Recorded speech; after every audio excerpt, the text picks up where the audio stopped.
Yeah, I think they're sold out. Yeah, I tried to get it. It was sick.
All right, we are reconvening our city council meeting now. It's 6:25.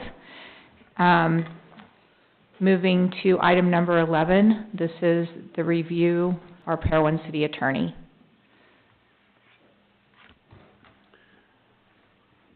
At this time, Do you want me to talk a little bit about the process we went through? And yes, that would be great. Thank you. okay, so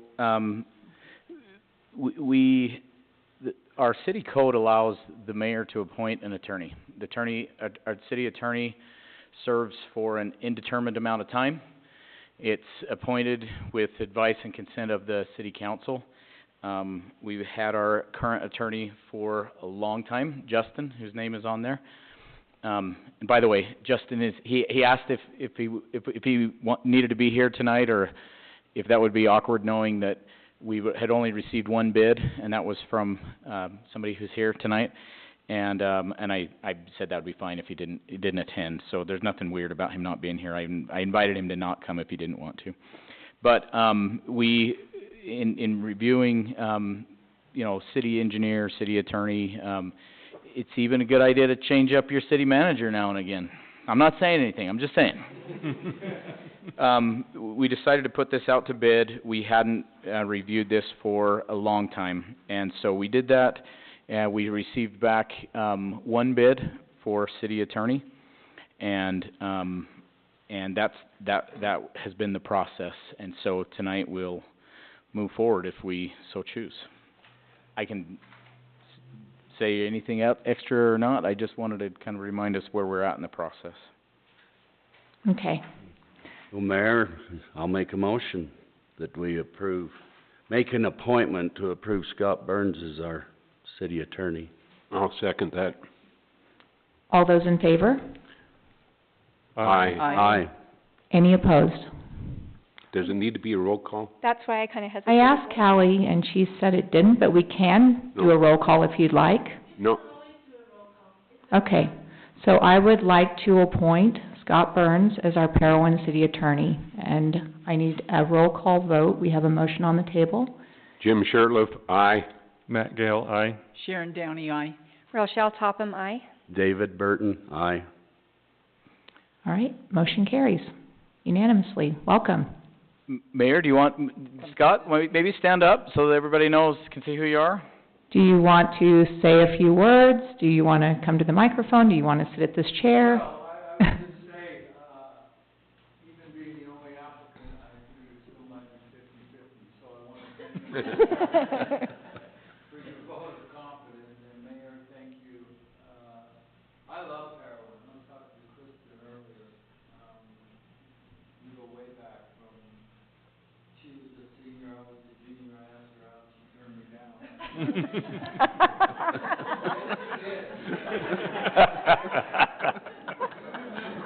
Full car, too. My niece and nephew were raised here, and I don't know if there's a freer town. I'll quote Ron Yankovich, who's probably the most famous or infamous criminal defense attorney in the state. And out of the blue, he said to me once, there is prettier town in America. He travels a lot. I don't know what it is other than Parowan, Utah. We were trying a case over there at the little courthouse, and I agree with him. It's beautiful in physical beauty, but it's beautiful in the people that make up the town as well. So, Mayor, thank you for your confidence. I appreciate it, and Dan, and members of the council, thank you. And I know him a little bit, so I'm hard to work with, but we'll figure it out. So, thank you very much. Thank you. Thank you.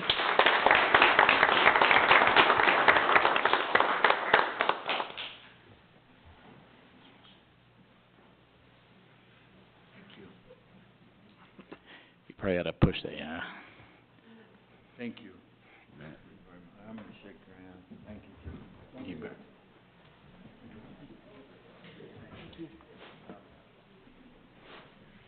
Thank you, Mayor. Thank you. And I have short arms, so I have to stand on it. You're welcome. Any more? You're welcome. I'm gonna leave this up in case I get fired my first meeting. If they haven't fired me, they won't fire you. All right, moving now to our last item in our action meeting, and that's amending our tiered fee structure for our water rates. This is ordinance 2023-09-01. So, and we've, I believe between Jim and I, we've updated, the council on this. The water board made a recommendation to make one adjustment. We know that we have to look at a few other things regarding the water rates, but, one of the adjustments that was made approximately a year ago when the new rate structure was established was we increased the base, the gallons that are allotted in the base rate from 5,000, which is what it had been forever, up to 8,000. And then from there on up, it's a tiered structure, so the amount you pay per 1,000 gallons above that mark, goes up each tier. And, we've had now a year of data. We've gone into detail with the water board, and, an interesting thing has happened that is not a good thing. The tiered structure that we put into place has basically resulted in more water being used than had been used in the past, so it hasn't done anything to help conserve water, even adjusted for the growth that we've had. Our citizens are using more water than they were, and our revenues have actually fallen. So we've gone in the wrong direction in both water usage and revenues, to the point where the water company is significantly below its budget for the year end, and that looks to be a permanent trend unless we make an adjustment. So the water board looked at it and said, well, there was some hesitation when we adopted the new rates to basically allow an extra 3,000 gallons of, I don't wanna call it free water because you pay a base rate, but it was 3,000 additional gallons for the base rate, compared to the old way of doing it. And so they made the recommendation that, we do need to, look at our rate structure, but it was pretty much a unanimous thought that was probably a mistake to basically just give that many more gallons, especially in an environment of conservation. When we're trying to conserve water, why are we just giving away that much more extra water? So they made the recommendation. In fact, it is the only change that they recommended, was just to basically take it from 8,000 gallons on the base rate back to 5,000 gallons. So, and we've talked about it, in water board several times, and I believe it was updated in member reports. So that is what is in front of you, is an ordinance that would basically just move the base rate gallons from 8,000 down to 5,000. Question, Dan. It also adjusts the first tier down to 5,000, because otherwise you'd have a weird hole in your tiering system, so. Question, is the water year for this board conducive with the, October 1st, like it is, as a standard water year, or how does this, or is it based on calendar year? I don't understand your question, say it again. Okay, your water year normally is from October 1st to October 1st. Mm-hmm. So is this water board and the ordinance, is it compatible with that year, or does it go calendar year? Culinary. This is culinary. This is culinary. So Okay. the big change that was put into place took effect July 1st of 2022.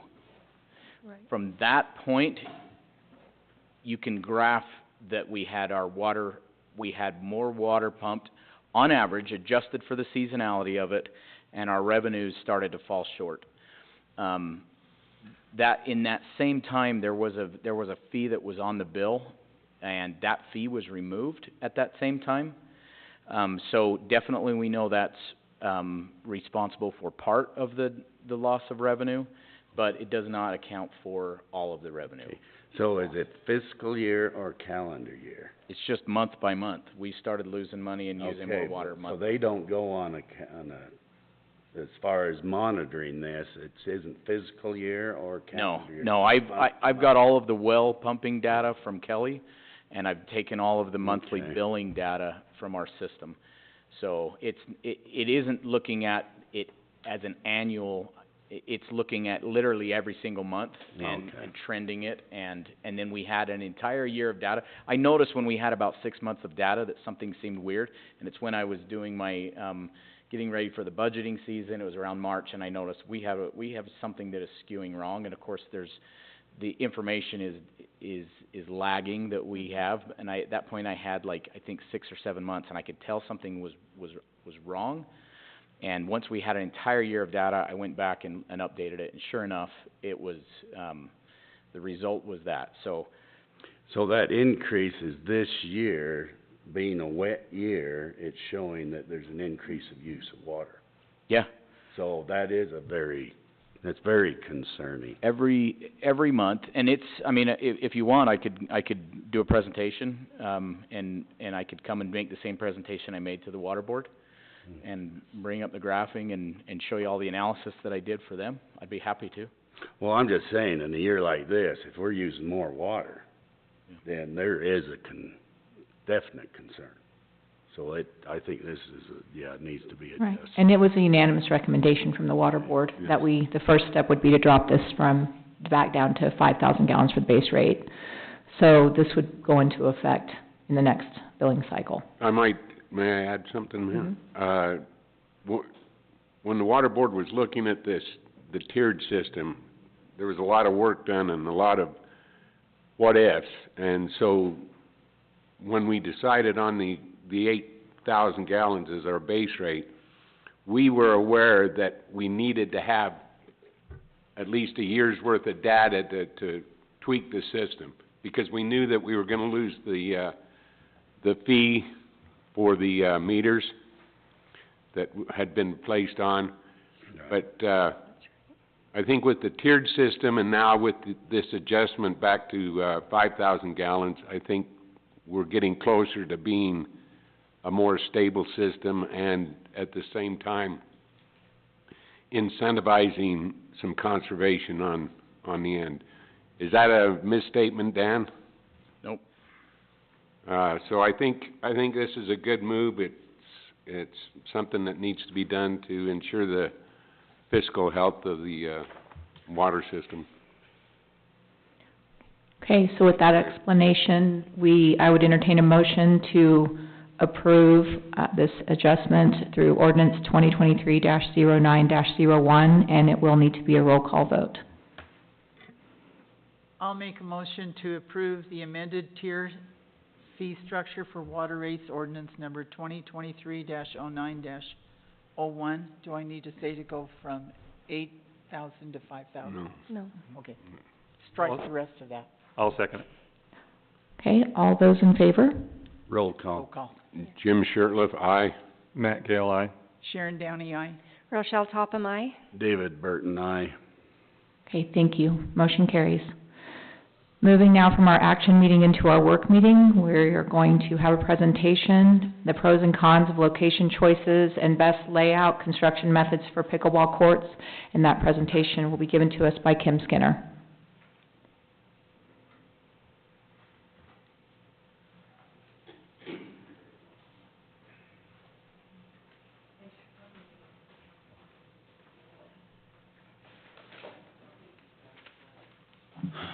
Hello. Ooh, that's loud. I'm Kim Skinner, from Parowan, and I appreciate being allowed to speak before the council. I want to hand out, some things. Is that okay to do? Yeah.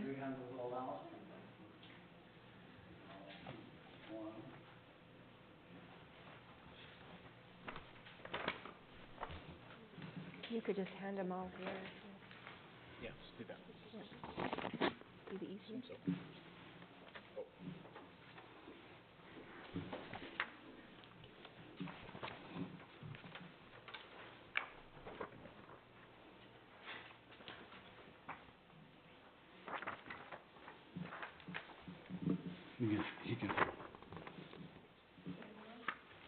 There should be enough for...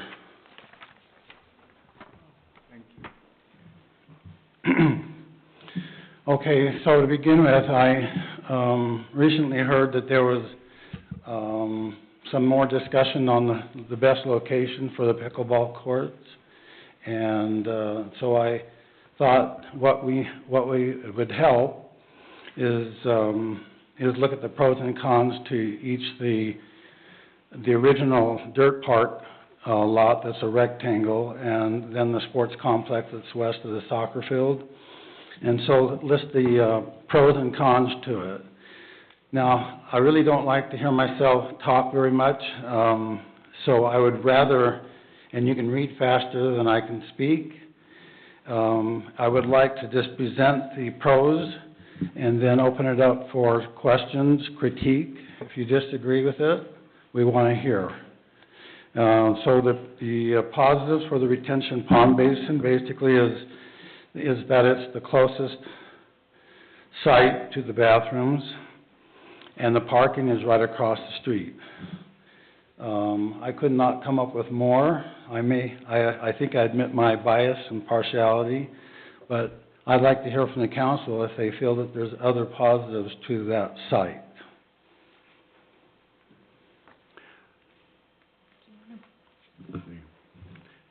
Well, it was the topography.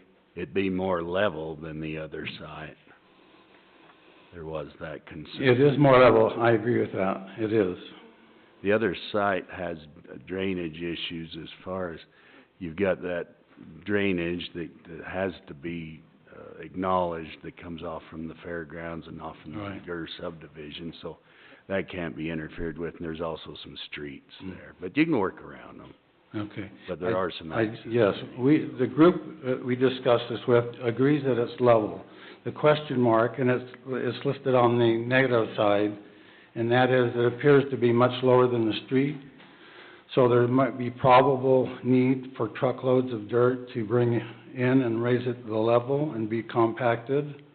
And again, this is just on number 8 of the cons. You may have to put in curb and gutter construction in order to prevent the water to go down into the lower area where the pickleball courts would be placed. So that kind of addresses that. There is one pro to that you and I talked about as well. It is farther away from most residences. It's right by this guy's house, but both sites are pretty close to his house. But it is farther away from other existing homes for light and sound. I agree with that.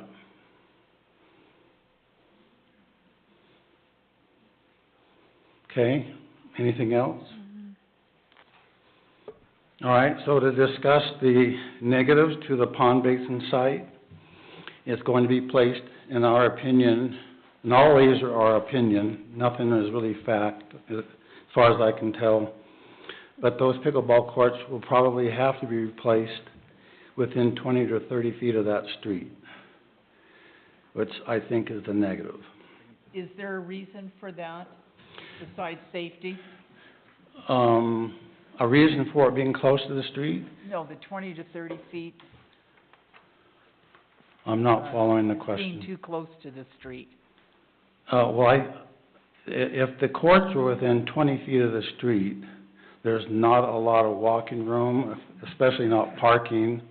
But if you have children and people, if the pickleballs Okay. are hit hard, they can easily go out into the street and have to be retrieved. And that could cause safety issues with children, if they're the ones that chase after the balls. So we're currently talking about, this Google Earth image has not been updated since the retention pond was built. Basically, the retention comes across right in this corner, and this is now basically a little bit of a canal or a channel, if you will. The idea for this site would basically put pickleball courts side by side in this area right along here. So when we talk about closeness to parking and the bathrooms, you're talking about crossing this street. That's what Kim was referring to. Mm-hmm. This is lower than the street, but it's relatively flat. You're either going to have to bring it up to the level of the street, or you're going to have to deal with the difference in that level, and that's what Kim is talking about. Yes. But this is the area that is referred to as the retention pond basin site. As far as, sorry, I don't have my mouse, so I can't be really fancy with. As far as distance from other homes, basically you have Councilman Burton's home, which is right here, probably a little bit closer to your home, but it's fairly equidistant from both sites. Your next closest sites, in fact, I can throw a line on here and figure it out, assuming that this is the corner, the back corner. 560 feet, 650 feet. Councilman Burton's home, 225, 700. So that's what you're talking about to existing homes there. Any other, while I have the map up, is there any other thing you want to point out or talk about that site? About the site? Mm-hmm.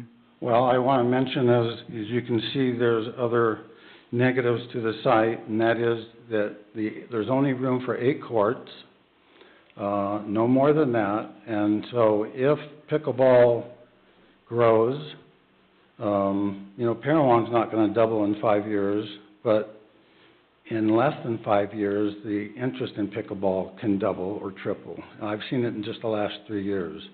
So there's a limitation to how many courts you can put in that site. The other thing is it's 8 courts in a row along the street for tournaments or even groups. If 8 people go to play and they want to rotate and change teams, and the middle courts are being used, they're going to be 4, 5, 6, 7, 8 courts apart. That's literally 350 feet that you're trying to communicate with another group. In tournaments, most of your city and communities put their courts in a square fashion. So you'd go 4, and then you go 4 the next row. So it doesn't lend itself very well to a convenient square pattern, and that's number 5. So, Kim, I'm just trying to clarify, 'cause I don't Yes. I don't care one way or another, but, and I live there, so I hope everybody knows I'm not having any opposition. But anyway, you can only get 8 on that piece, because I was told you could get 10. In my opinion, only 8, and here's the reason for it. There's 2 telephone poles, and I believe the distance from one to the second one is about 350, 360 feet. Now, you could squeeze 10 in that room, but you'd have absolutely no walkways, no spectator viewing on the side of each court. Now, Dan has put this up, and he shows 10 courts. Each square each square has 4 courts inside. You can see there's 4 to every square. Well, basically, this is 2 courts. Each square is 2 courts Okay. that are sitting side by side. No. Yeah. You have, that area right there This is is 1 one court. court. That's 1 court. This is 1 court. So And- each and that- green total square is 2 courts. Yeah, the large square there is 2 courts, correct. You got it right. Right. But that's assuming that you have 405 feet at the back. That's correct. And Kim is saying, and that's only 10 feet in between each court as a buffer. And that's what Kim is making the argument, that you may not have 405 feet on the back side. Because You of the probably could pond. if you changed the configuration, put a pipe in or something, maybe that could be done. Yeah, the pond is conflicting with the space that you can use to the west. You can't really go past that 1 light pole, Right. and that's 360 feet there. The rest of it, the pond is so close to the street that you could not fit in a single court going into and it would be going into the pond basin. So that's why I'm saying 10 courts is probably not gonna work. So did you measure from that pole on the west by the channel to the street, to 500 Yeah, so- east or whatever? So Dan, show that pole on the right side there. Don't go too far in. No, come back. Right there. See that pole the street actually is on the right side of that light pole there? Mm-hmm. And that road's right where his hand is, right there. Yeah. So you take that pole, that's where the courts would start, and you go 2 poles over to the left, that's 360 feet about. Okay. So You from go that light pole, right. from there to where? To Hit the that, and go that right. next one right there. Keep going. Keep going, right Right there, okay. So Google Earth shows that as 367 Okay. feet. Right. I measured it with a wheel, and it's 400 feet. Not from the, at that left light pole, electrical pole, the depth of that lot there is only around 90 to 100 feet. That barely fits in a Yeah. court. When you go further to the west or to the left, then that pond basin makes the depth of that lot only around 50 or 60 feet. You don't have room for a court there. So that precludes being able to put in a 9th or 10th court. So it must That's come- different, that must taper, we didn't see that. Well, and I wish that Google Earth showed the current configuration, and when I talked to Kim earlier today, I said we'd have to look at it and see, and theoretically, we might have to put this in a pipe in order to get a full 400 feet all the way across the back. So, figure it 8 to 10, 8 on the safe side, 10 Right. maybe stretching, which we don't have money for right now anyways, but the ultimate point that Kim is making is how many do we wanna have as future capacity? And Kim mentioned the, square configuration. This is what the square configuration, this was actually what I figured out for the, when we were considering the Lions Park. This is a square configuration that has a 20-foot buffer in between as a cross with a 10-foot buffer all the way around. So when he refers to a square configuration, this is 8 courts versus 8 courts running this way, just so everybody knows when he's talking what we're talking about. Thank you for that. So I hope do we understand then the difference between a square and a long row? And for tournament play and just having, your friends play with you next to you, it makes it very difficult when it's in a long row that's 350 feet or more wide. So how much area would this square need? It's around 170 by 180 feet. 170 by 180? Yeah. Okay, so I just don't want to gloss over the bathrooms are closer. The parking lot is very close. But, something bothers me when it comes to thinking about having to cross the street to access the parking lot and the bathrooms. People having to cross the street. I also don't, as I mentioned earlier, pickleballs are going to go into the street. And so it's a retrieval issue for the people and children that they're so inclined to do that. How often do balls come outside of the net? Depends on the players. If you're like me, I want to hit it hard. No. It just depends on what the type of player. A lot of them will keep it inbound, but there's others, especially teenagers, that'll just start whacking it away. And even good players can accidentally hit it too hard, and it can easily go over a 10-foot fence. I have pickleballs in my yard, and there isn't even a pickleball court around there, so I don't know where they come from. Okay. All right. So, I think we've covered that. So let's go to the next page.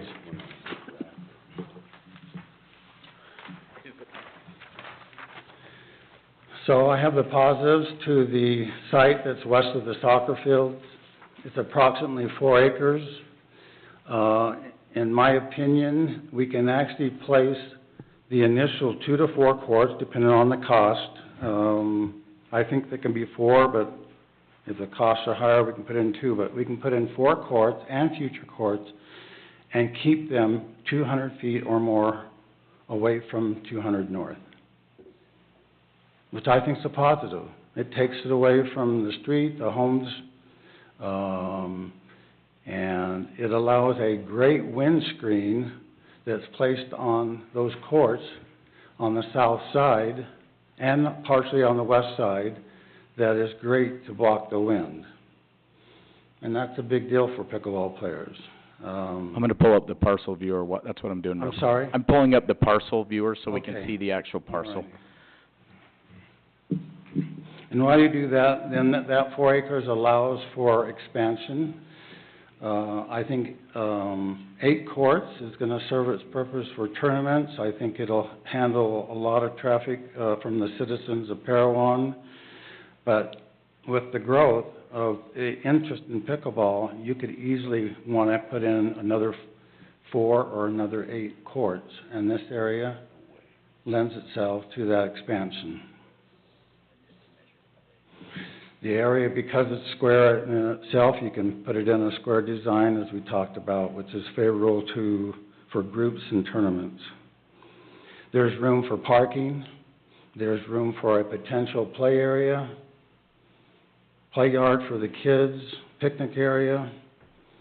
There's even room for a tennis court, you know, if some people don't want to give up tennis for pickleball, basketball courts. There's a lot of room for parking and other things that can go in that area. Would make it very, very impressive for a small town like Parowan.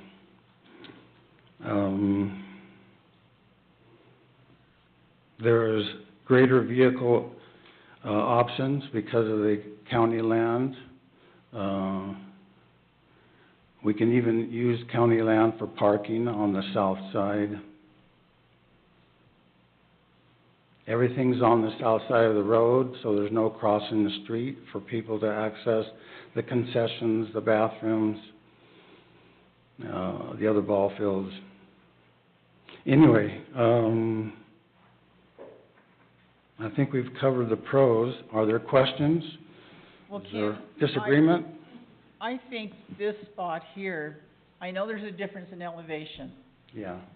and you can build 4 courts up here and 4 below. Yes. Probably only be 2 or 3 feet difference at the extreme most. It wouldn't be much. But you could build eventually, overall, a very nice system there. Absolutely. A very nice looking. Absolutely, because it's not, you can put 16 courts in a square area of 220 feet by 250 feet.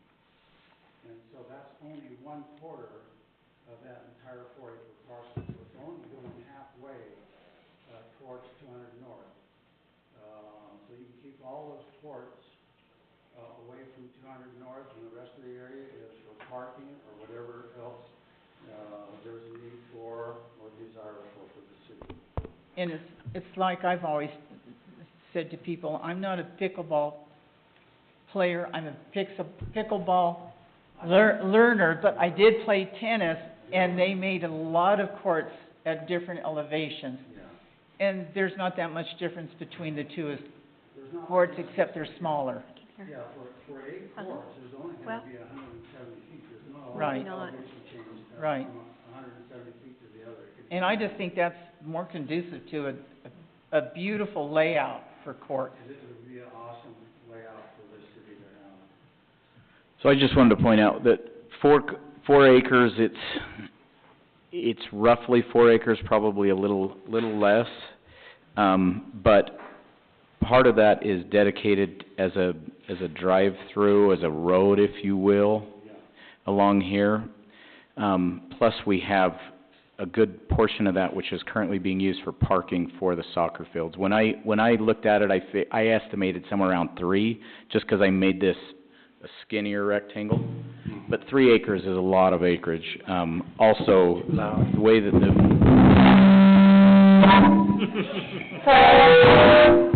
right, I wasn't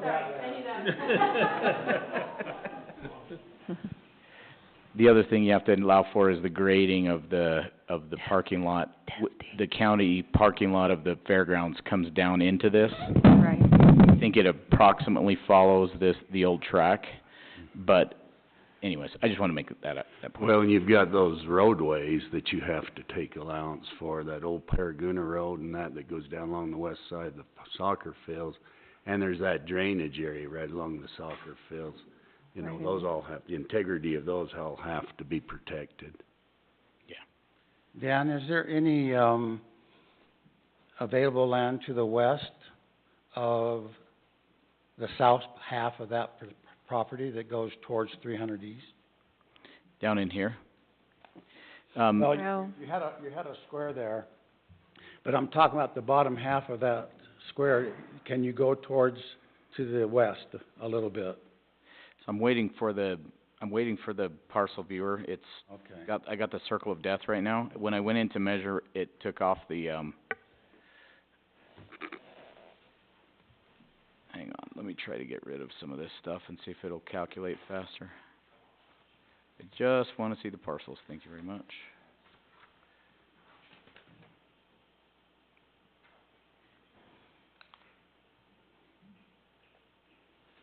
So basically, this parcel comes to this point, comes right up to here. Yeah, There is a current fence that goes around a city yard, yeah. which comes out into here, down, it goes on an angle, and then out to the street. And we had talked about, you know, basically just, there's an old foundation that's here from an old building, taking this fence and basically running it straight so that we have the city yard as a rectangle. Yeah, There is space that comes behind this Questar piece right here. And the county city line is approximately where you see this little, white mark, and it comes straight across. So you can see, I don't know, you guys probably can't see it, but there's a little fine line on the grid that comes across here. That's approximately where the property line is right across here. yeah. So, yeah, there is this little space here, which is kinda down in from But- what's graded. But not up where the buildings are, where the fence is, you can't, This could all be utilized. Yeah. The To the backside of this west could of be that, utilized. is there any room to the west of that line where you know? In here? Yeah, right there. Well, so, yes, we do use this, for storage. I don't wanna give up too much of that space that's used for That's storage. fine. Towards the back, it really needs to be cleaned up, and it has been cleaned up several times. But if there's, you know, if there's 30 to 50 feet there, it could make a difference. We'd have to look at it, and I mean, there is a well here, and we Okay. need to make sure we have a good wellhead protection Okay. zone around that. Plus, we've talked about potentially, we have South Central Communications that uses a square in here. And then, so we just need to look at our needs and see if we could give up any more of that. Okay. I figured it would be easy to where this property line is here, to go straight south. But I mean, we're not talking about, I mean, I guess it depends on how big this wants to grow. Yeah, I Right. don't know that we need it, but I'm just curious on Yeah. that aspect. Anyway, to try and close this, the group that I speak with, we think this is the best site, and we've given the reasons why we think it's best. The bathrooms as far as, future, bathrooms, and other things, I don't see any differences between either lot. I think it's gonna cost and be around the same to develop. You know, if we were to put a bathroom on the other property, and whatever, I don't see any disadvantages or advantages from one property to the other. So I just wanna make that clear. Okay, any more questions? Any disagreements? We wanna hear. Okay. I think my only concern to this site right here, the second one, is that it's close to those homes. And that was our complaint from the Lions Park, Yes. is it was close to homes.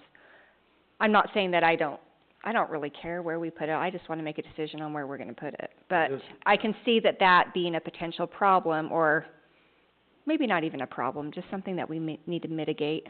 It is closer to those homes on 300 East, which is why I like the idea of placing the courts on the southernmost part of the city's property, and it does kinda take it away from those two. The southern and eastern, kinda, that corner, correct? Like right in here? You're I'm talking about more of the southern and eastern part of the city. That is right, but Yeah. but we have to keep a road access. Right. Right. And I guess we would keep it close to the soccer field. I don't know if the west side would work, but at least on the south part. Mhm. Maybe not east, but south. There's an area there, Rochelle and I were out there last night measuring, and there's an area that's conducive in that corner. To stack them like you talk about. There is about, I looked at it on a map with contours, I don't have it on my laptop, but it's about somewhere between 10 and 15 feet of a elevation drop from the top of that down to 200 north. Okay, so half of that would be. It's probably 12 and a half feet. Remember, we talked before about how if we expand, we may have to put some tiers in. Yes. I thought it was a little steeper than that, but in that distance, it's about a 12-foot difference from the top down to the road. So half of the property would be 6 feet. Yeah, I mean, if you're gonna end up using that whole property, you're gonna deal with it. Okay. You'd have to. Right. But that's when if you were to build something in phases, that's really not that big of a problem. Right. Not like building on the side of a mountain. Yeah, and the dirt park rectangle lot. It is flatter, but there is some slope there that would have to be addressed also. So you either bring in some fill or whatever, but, not a lot of difference there. Okay, that's all I have. Thank you. Thank you. Thank you for your time in Thank preparing you. this. This is really helpful. We didn't get tired of hearing your voice. Okay, is there any additional council discussion on this item? Well, the next item is discussion. Okay, that's perfect. You designed this agenda. So, question, if we go with the, west side, does that leave the triangle piece for the pump track? Yeah. Yeah. I think the thought is, the pump track is really a lot more conducive to moving it around wherever we wanna move it. The pump track can be moved. Bike park, because we're talking about as a pump track within a bike park, right? Right. That could go at either location without a lot of, issues. Pickleball courts are more infrastructure. You're talking Well, about putting in obviously, concrete, yeah. all that stuff, but I the bike park could go either place easily. But what I'm saying is if we choose the west sports complex location, Mhm. can we go ahead then with the retention pond for the, pump track? Yeah, I don't think you're dealing with the same, even if it is a little bit lower, I think that's fine. No, I mean, 'cause, obviously a pump track is Yeah. gonna require less. So maybe let me update what happened with planning commission. If you remember, we Yeah. needed to go to planning commission. Planning commission had a really, robust conversation and ultimately decided that, to take the approach of granting a conditional use permit on all of the city properties that we own, and I'll bring our attorney up to speed, that are zoned R1, and this use is not conducive to that. However, there is a stated conditional use permit within the R1 zone that says you can do recreational parks with a conditional use permit. So there was a lot of debate as to whether a bike park would be considered under that. And ultimately, the planning commission decided that the best thing to do would be to issue a conditional use permit, have the city issue itself a conditional use permit for recreation parks and courts, and would consider both of these that, with the intent to actually go in and fine tune the language, instead of saying recreational court, to actually say recreational facilities. Right. And so, the one thing that needs to be clarified, they send a recommendation for the city to do the conditional use permit, when actually the conditional use permit does need to have a hearing and by the planning commission, and then be approved by the planning commission.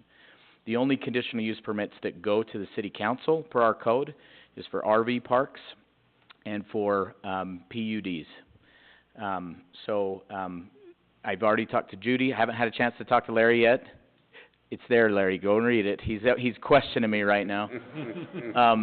I've talked to Judy, we need to schedule a public hearing in planning commission and then go ahead and they can approve or deny it. But they voted to send a favorable recommendation to do just that to this body, and I can pull that up in code if you want, if you don't believe me. Larry. Okay. But that's the conversation, and really the idea would be to clear all of the city properties where the Valentine Peak Sports Complex is, with a conditional use permit to do what we wanna do recreation-wise. We wanna get that out of the way, we'll get that approved, assuming that it's voted favorably to approve it, and then go to town. But, the real question is, where do you wanna put pickleball, 'cause that's the harder of the two. Well, I think our choice is pretty clear. If we look to expand, then that west sports complex is the obvious choice. At least to me, I'm maybe overstating, but I think, I will actually agree with you on this. holy smokes. Be still my heart. I know, right?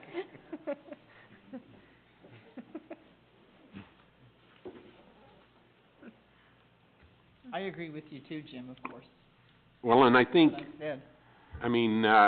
it just gives us a lot more options down the road. There's a lot of stuff that could be, I think we can make it look really nice down the road working on this. well, and there's been talk of eliminating the city yard there and finding so, I mean, that opens up even more areas for down the road. Yeah, we could eliminate part of the city yard, right? Right, yeah, Part of it's part of our infrastructure. yeah, I mean, that back part, the old pool hall. But you still have to deal with the noise, because that is a real issue, and so that will have to be dealt with. And you'll have to deal with the existing uses as far as the roads, the drainage, the parking, and so forth. So, it'll all have to just be configured into that, but there is the noise issue. There is. That was the issue up at Lions Park. But if you, like you were saying, David, if we put it as far East east and and south, south, then then you're, we can yes. I eliminate. looked at it last night, and if you get over to that area, I think you're going to, I didn't measure, you could do a measurement on the, Do it. right there, but you're gonna be close, but there'll be a few houses, I think, on 300 East that will be affected. So this house is 330 feet, 380 feet, 500, 500, 550, 550. Okay. And I don't know if that can be mitigated at all. I don't know if communities have had any luck with block walls or anything like that. There's a house being built right here now, Oh, yeah. Yep, this house, right here, no, right in the front. right here, yeah, right there, right Right there. there, yeah. How far is that?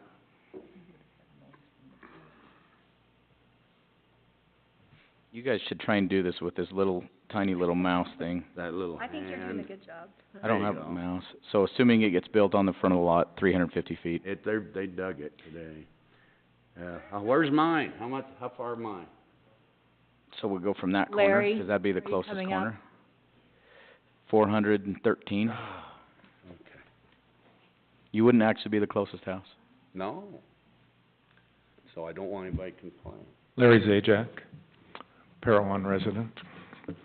I was wondering if there's any consideration, or if it's even doable, if that road to the east, or which is immediately to the west of the soccer field there, what about moving that road to the west, closer to the homes, or as far as is reasonable, and then keeping the pickleballs shoved to the east? So what would we do with the drainage? Yeah, you've got drainage there, Larry. Well, I'm asking, I'm not But, entirely familiar with You've all got that. the so- county that utilizes that for access to the fair. Well, they would still be able to utilize the road if it was moved to even the if we west. move it over here, but we would still have to deal with that drainage that goes over I to would It think mitigates some of the noise. it's possible. You would have to build the base. That stuff's not cheap, road base and all that stuff, but I would think it theoretically could be done. Anyway, just a thought. Thank you. It might give you another, whatever the width of that road. This map is, this image is not accurate, but call it another 20 feet, 30 feet? And in the right direction. In the correct, in the direction that helps the problem, right? Thank you. And then what, do parking just along the front of that road? So, parking is definitely something that has to be figured in, 'cause if you go there on any night that they're doing, the Soccer, city it's rec packed. soccer, they fill It this is whole area with cars. Right. This is where they gain access. And then there's a fence that goes, there's a gate that goes through the fence here, and there's a Yeah. gate that goes through the fence here. One right there. And basically, to update everybody, the east side of this park is what we will call the school's field, that we allow the school to use. The city rec program uses the west side of the park. So, and everybody comes and parks in this area, which we wanna just make sure that we factor in, we can adjust and move the parking to where we want to move it and optimize it, but that's the current practice. That's a good thought, though.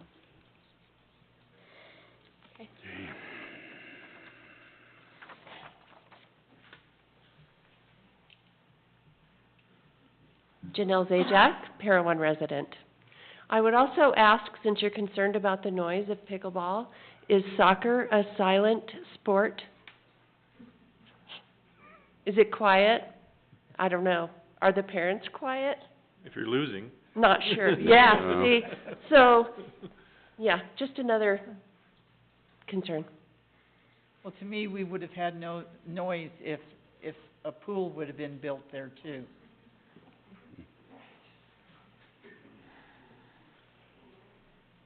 Okay, do we have any other discussion? We have a path, so it's gonna go back to planning and zoning, and then that would be administrative at that point? Yeah, and I just wanted to say, in the meantime, with the council's, approval, I would like to start, engaging with, pickleball specialty contractors and, get ready to bid this thing, see what we can get. There's been people, Julie White, raise your hand. She has been, forwarding information. There's been, in our meetings, several people have been saying, hey, there's this contractor, there's that contractor, that's what they do. I'd like to kind of start opening up communications there to get ready to bid. While we, I'm not gonna say it's not important, but it is fairly administrative at this point to get the conditional use permit done. In the meantime, let's start moving forward with the rest of it, if you guys are okay with that. I agree. Can we make that decision in the work meeting? Well, I mean, I'm just saying, I'm Well, gonna we just can open up, it's we not, do that? we're not voting to do anything. No, I'm I'm just all saying, I'm for gonna start getting ready to bid it. That's all I'm saying. I'm all for it, I just wanna make sure we can do it. Yeah, I'm not asking for a vote or any action. I just wanna let you know, I'm planning on doing it. How about that? I'm gonna start looking. You needed to reword it, it's like, this is Get ready time. to bid it without go. actually bidding it. I'll bring it to you on the action item to approve of bidding it. No, I think it's Okay. important that we start moving on it. Okay, so from a timeline perspective, it could go through planning and zoning. At their next meeting, could be on our council agenda for a vote on our next meeting, the 28th. Yeah, it doesn't need to come back, as far as the conditional use Oh. permit, it doesn't need to I come mean, back. to vote on the locations of the two Yeah, vote on the amenities. location, yeah. Hey, Dan? Yeah. While you're doing that with the pickleball, can we also start on the pump track? Yeah, Yeah. that's in the budget. I realize that, I mean, Yeah. starting to get some, Absolutely. I think if I don't, I have a couple employees that might I take me agree. out yeah, behind the I wood. guarantee you. I guarantee it too. So, yeah, we need to get moving on both of them. Okay, thank you. And I realized as I was moving through that I didn't designate where we were shifting our, Number 12. number 12 to. So I'm kind of looking at this spot and wondering if this is a good place or if Why it don't should you go just at the put end. it in right now? Okay, We'll just so leave it. item number 12 is now there. And so it is, we have the paperwork for that. We had quite a bit to go over. I didn't know if you wanted to talk about it as far as the discussion, the outcome of the meeting.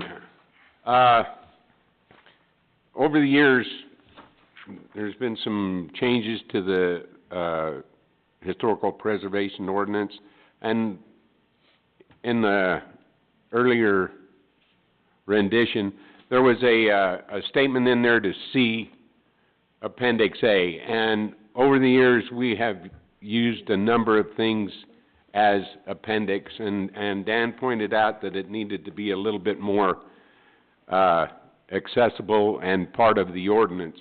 And so, with the help of the Historic Preservation Committee, we put together the things that we have been utilizing over the years to enforce the, historical preservation, ordinance.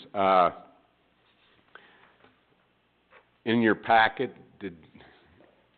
you'll see that we have, the ordinance that set the district boundaries, which is now part of Appendix A, as well as our city ordinance. There was also, Parowan City Site and Architectural Design that was, done by, Ember Kerr when she was on the, committee with the input of the rest of the committee. And you need to understand that the historical preservation guidelines are very broad and general, and sometimes to the consternation of people that come to us, there's a great deal of subjectivity, because you're talking about things like aesthetics and historical, and so, we've tried to make it as clear as possible, but without having absolute specifics. It's more the spirit of the law as opposed to the letter of the law.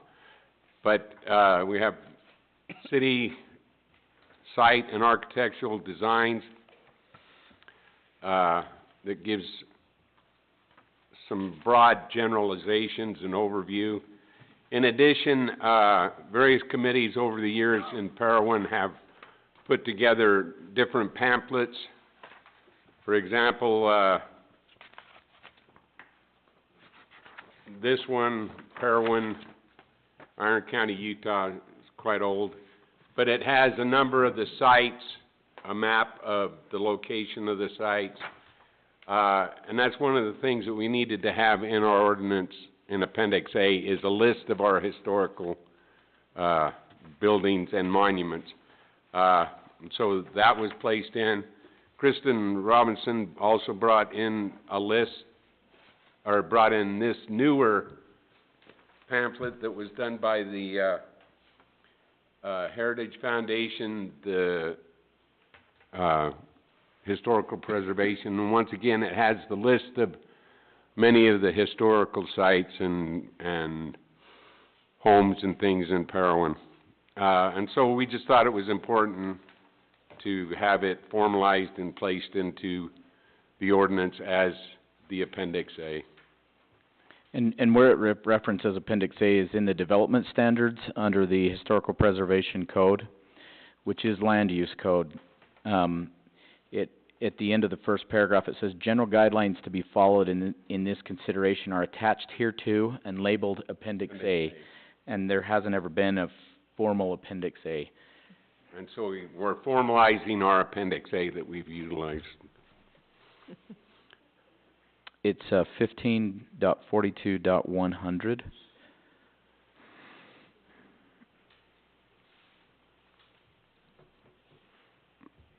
Any questions, Mayor? No, thank you. So this is giving us a chance on the work meeting to really have the time to review that and look through it. And then we would be able to bring it back for vote to add it as the Appendix A, and that would need to be done. Is there any stipulations to that, or we could just do it with a regular council vote at a council meeting? Well, I think that it would have to be done by ordinance and with a public hearing, because it's amending our land use code. Okay. I see Larry back there shaking his head.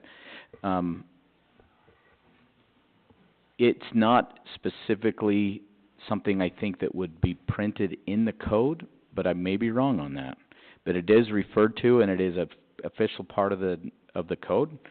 So I would, and anytime you're amending land use code, it first has to go through planning and zoning with a public hearing, as of right now, because we're talking about amending the process of amending the process. But it would have to go through planning commission with a public hearing, and then they would send a favorable recommendation, and then it would go to city council with a public hearing, and then to change it, because it's land use code. Land use code, just to remind everybody, has a lot of teeth, because it tells people what they can and can't do with their property. So we take it very seriously, and it has to go through the public hearing process. So I think that they would have to go through that, Mayor.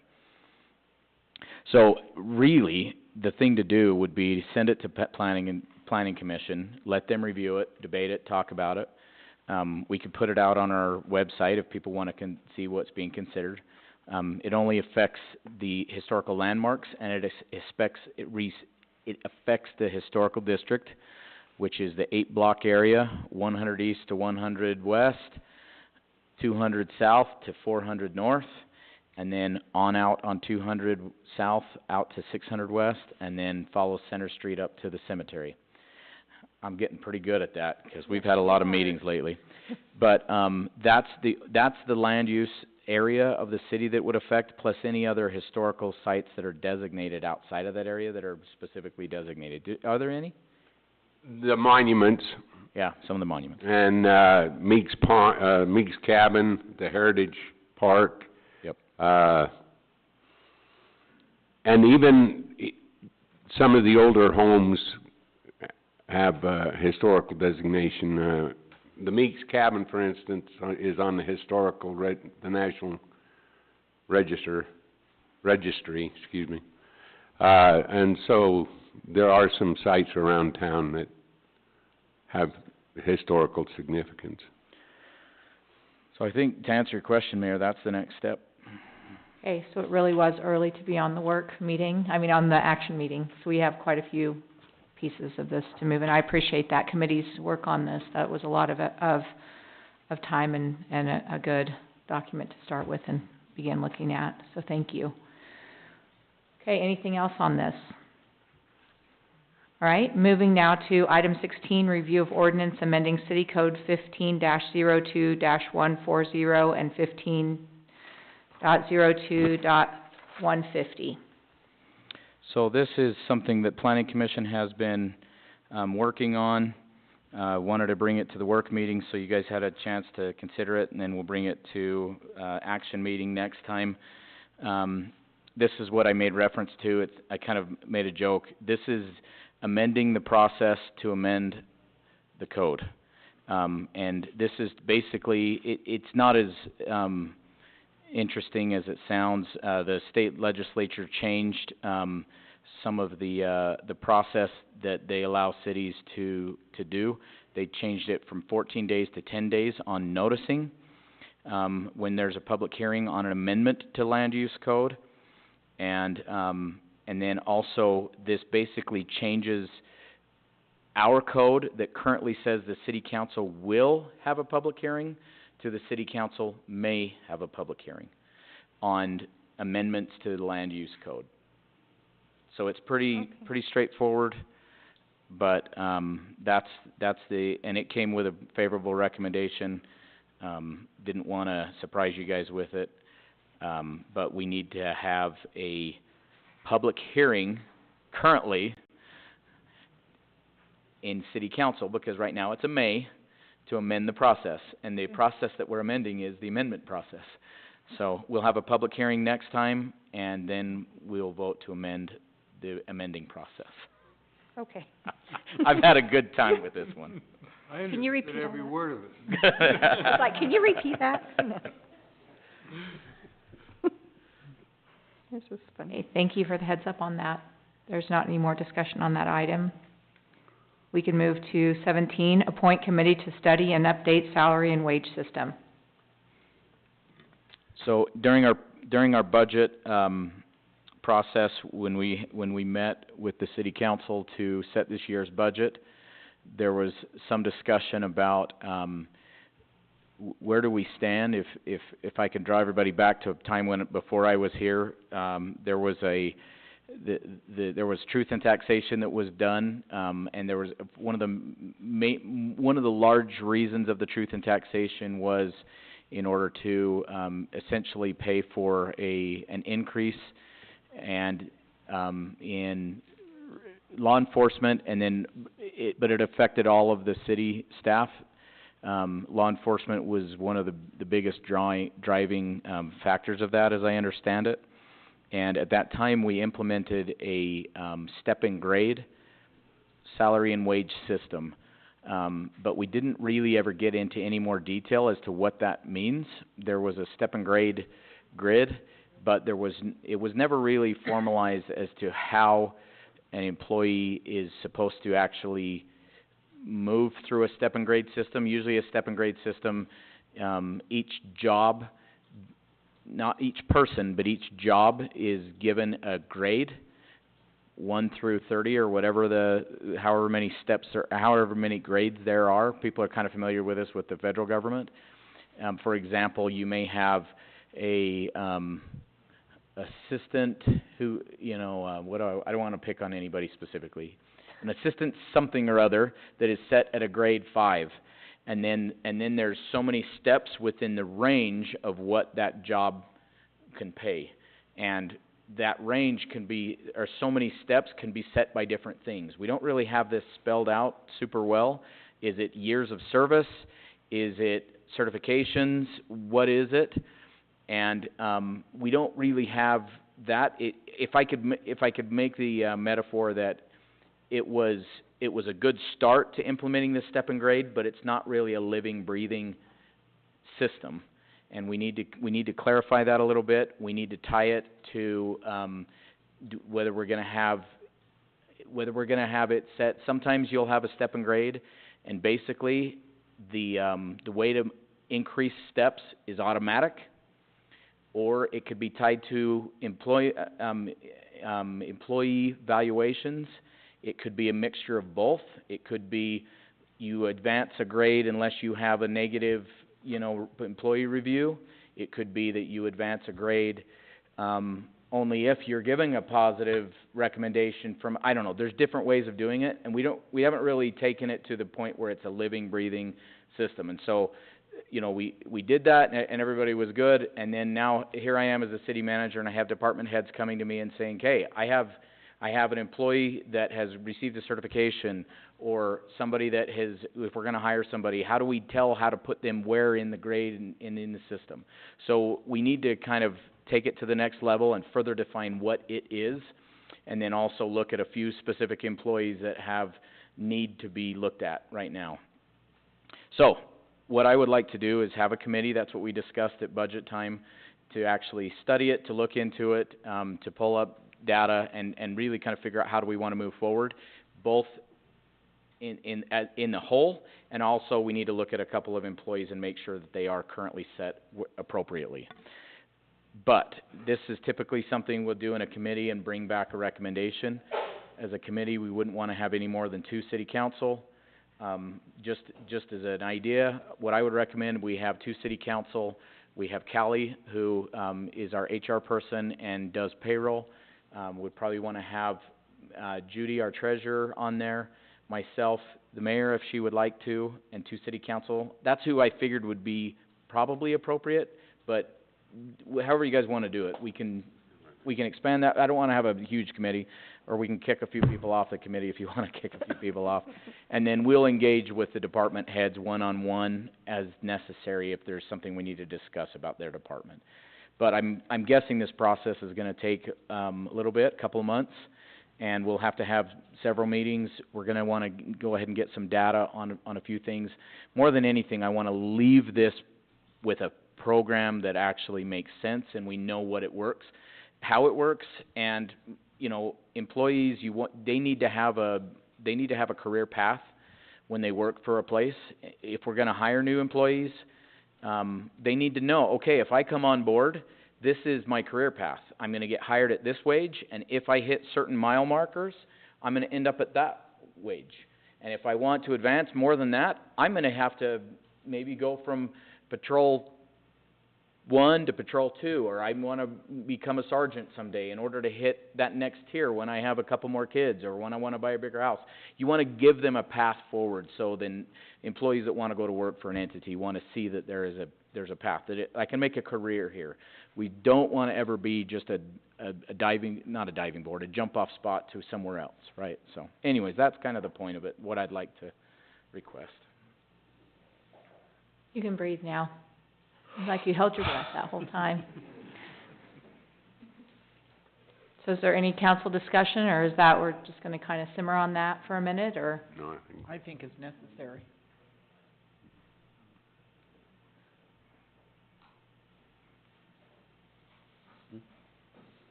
Okay. just leave it up to Dan to get it together. Yeah. Okay. Is there anybody that wants to volunteer? I'll help. Sharon? I can help. Dave? Callie, are you good if you're on there? Judy's not here, so she gets to be volunteer. Judy's there. Oh, Judy wasn't going to be here. She's incognito in the back. Not really, she's in bright pink. Judy, would you be on there and help us out? Okay. And Mayor, if you would like to be on or not? Okay, I'll send out a time, figure out what works for everybody, and try to put together some different options, and if the rest of the council that's not on it wants to have any input, let me know of any input that you want to have on there. Okay. All right, this next one's easy and fast. The council has seen a sample of what our donor recognition plaque could look like at the pool. We did have, a lot of community, involvement and unification around this project, and several people that donated a tremendous amount that are, have asked to be anonymous, and others along the way that want to recognize, individuals kind of as in a memorial way, and there are a few that, their businesses would be recognized, and they asked that they be. So we just need to start kind of figuring this plaque out, and this is one that they recommended from Jim Awards in Cedar. They do a lot of these kinds of things, and I just wanted to present it in work meeting and get your ideas or have any discussion around it, because we need to get this put together and get it put on the building. My input is let's do it. I know that there was a lot, like I want to recognize the anonymous, I can't even say, the people who don't want to be recognized. Like I want to recognize them too, some way on here, even though they don't want their name out there and they just did it. Could you put some on, and many anonymous donors? Yeah. Yes, I just want to make sure that something like that is on there, because there were so many people who were that came to me personally, hey, I don't want to make a big deal of this, but what do you need? And I told them, and they went out and bought it. And then they brought it to the pool, or I went and picked it up. So there's a lot of people like that, yeah, I don't know. I just want to make sure that they're adequately expressed along with everybody else. Well, the bottom line is, that's the only way that venue is what it is now, is because of the donors and those that contributed to it. And we want to put everybody's name on there, so don't feel any pressure to become anonymous. We don't want you to be We want everybody anonymous. to be on there, and this was We this do. was a truly beautiful thing, and we want everybody's name on there. Mhm. So unless you're absolutely at risk of violence to us saying, I don't want to be on there, we're going to put you on. There's a lot of people in this room that spend a lot of time there. Mhm. And we'd like to put you there, so I don't know if we could say if we don't hear from you, we're gonna put you on the plaque. But I did wanna show that to the council and say, well, this is the direction we're moving in, and we feel it's important. No, the that we- default is they're going on the list. In fact, we'll want to send it around and make sure we catch everybody. Yeah, we don't want to forget something. No. So, for sure. There's not any other discussion on that. That's just out there for us to look at, and of course, the community as well. If you have any input on that, I would love to hear from you, because I'd really like for that to turn out to be a really nice thing there for forever. So moving forward, we're going to the Old Rock Church update. Mayor, I'm going to invite you. I have got a little bit of talking to do on 20 and 21. Okay. And I know you know about this as much as I do. So I'm gonna defer. Councilmember Shirtliff can kick in too, as he's been involved as well. So we have had a lot going on at the Old Rock Church with fundraising. It's been a very successful, community effort to have money raised to help that building be restored, preserved, definitely taken care of, and it's been really wonderful to see us come together around it, and the excitement as we move in the direction of actually being able to start using the fundraising dollars and deciding where those will be used first. But the main part is we have a study that's being conducted right now, and our architect had kind of stalled out on us a little bit, and we weren't really sure what was going on, and we had been meeting every Friday at 11 o'clock, and then we hadn't had a meeting for a while, and then today we finally got updated that it was because there have been a lot of hands in the pot. This building is very loved, it's very special, and just a lot of input along the way, even from this preservation architect, who, by the way, their portfolio is, we have the right people on our project. So today what we found out, and this is kind of interesting, but, and some of you might gasp at this, because the first time I heard it, I didn't feel comfortable at all, but that we were gonna have to take the front of the building off, that we were gonna have to take all the contents out, do a lot with the roof structure and other things that I think we would have possibly had had a little bit of concern around. And today what we found out is they've come around with a better design, that is not going to require taking the front of the building off, and it's going to also save us money, and they also feel a lot better about us not having to restore the entire facade, taking off the steps, taking off the overhangs, basically putting everything off to the side, recreating that, and just everything about it felt very overwhelming. I don't know if Councilman Shirtliff felt the same way that I did. And so we're cooking again. We have a meeting scheduled next Friday at 11, and those are going to resume, and that will be wrapped up soon, and we'll be able to share that with you in a council meeting. But in the meantime, because of the fundraising efforts, you're going to see a lot of activity at the church. You'll see some things happening where caulking and painting and some buttoning up of the roof and some other things to make it weather and bird tight and all those things going into the winter. Those are things we're going to be able to do right away, and also work on restoring the belfry.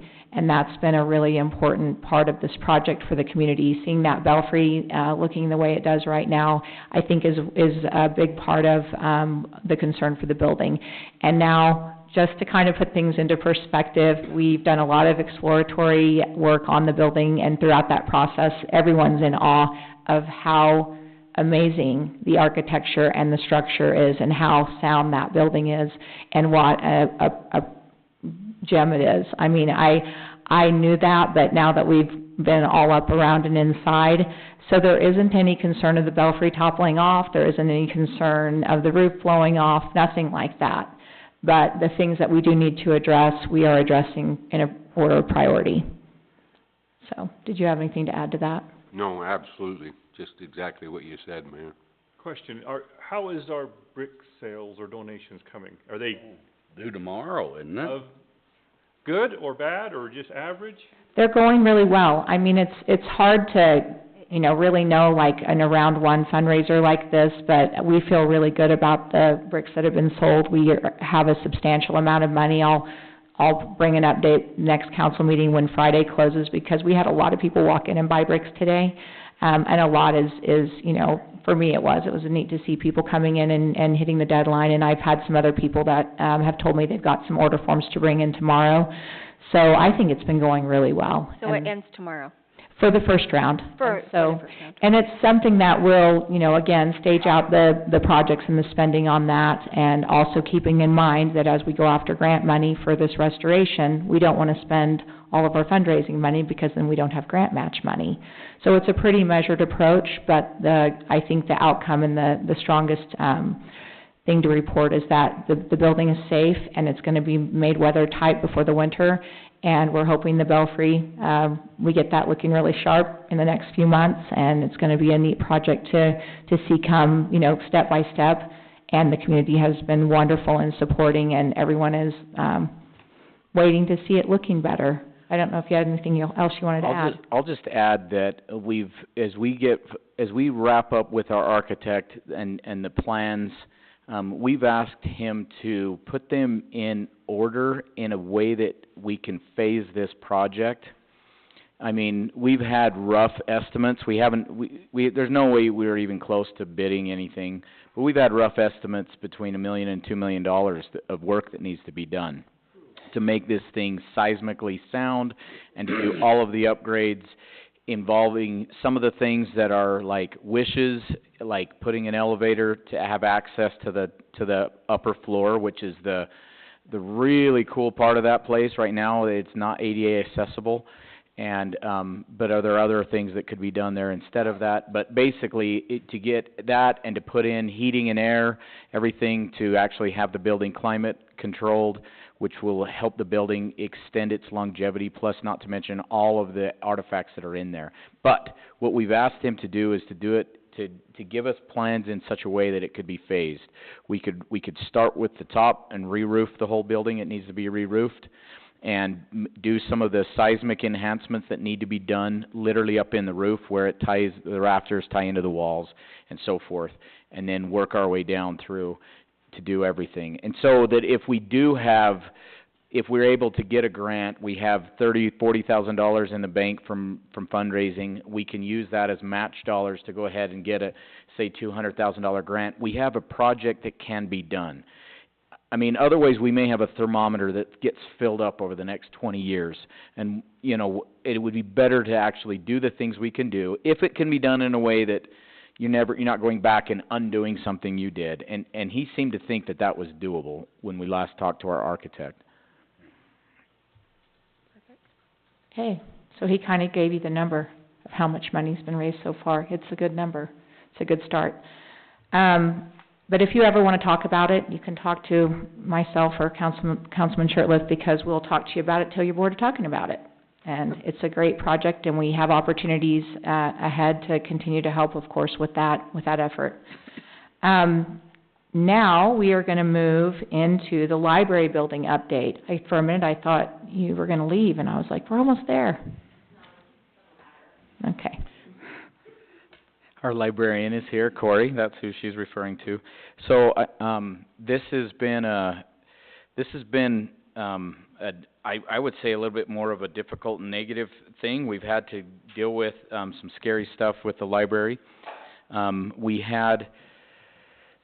This has been an event that started way back in the dead of the winter. We noticed that the roof was leaking in the library into the ceiling, in through the ceiling in several places. If everybody can remember how great the winter was from a moisture standpoint, and how horrible it was if you like sunny weather, because it was snowstorm after snowstorm after snowstorm clear up through April. So we had a leaking roof. It was leaking in two locations, one into what I'll call the archive room, where we have some old books stored. It was dripping down through the vent. Corey was in, they were putting buckets and things, and we had it in the back room behind the offices, kind of a storage room, and in there it was leaking. In fact, at one point we were afraid that the ceiling was going to absorb enough water that the drywall was going to fall down.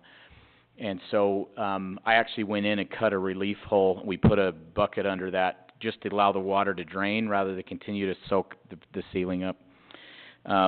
After some time, we were finally able to get up, and I think it was in April, late April I think it was, early May, we actually were able to get the roof repaired. And then we had this, I'm going to say the roof repaired. If you've ever dealt with a flat top roof, a membrane roof, you'll know that they are not the best thing for dealing with water leaks. It's a horrible design. I hate flat roof buildings. But we had the roof repaired, but we didn't know if it was really repaired or not, because then we went through this long spell of not a drop of water. If you remember that, until a couple of weeks ago, maybe 4 weeks ago, when the monsoons kicked up. And then we've been raining almost every day ever since. Luckily, it's been dry since then. However, this area, the two areas in the ceiling that had problems, the one, because I had cut that hole, you could actually see some black up on the rafters. We were concerned about black mold. I did a post on Facebook, wanted everybody to know that we were concerned about that. We had an employee health scare. We were concerned when it comes to public safety in a library and kids and things like that. We figured until we knew what we were dealing with, we wanted to do some testing and find out. So we shut the library. And we called in a service master as a professional cleaner, and they said, listen, this is affecting multiple areas, plus we had some areas where we had a problem with water on the tile in one of the bathrooms that was growing some white stuff on it. That was unrelated to this, but it definitely, we figured while we were looking at it, we ought to look at that. And then we'd had some moisture, we'd had a problem with a sprinkler, and we'd had the front area that had been flooded several times, so we had the tile coming up on that. And he comes in and he says the A word, and he said, this building was built in the 60s. Do you have an asbestos report?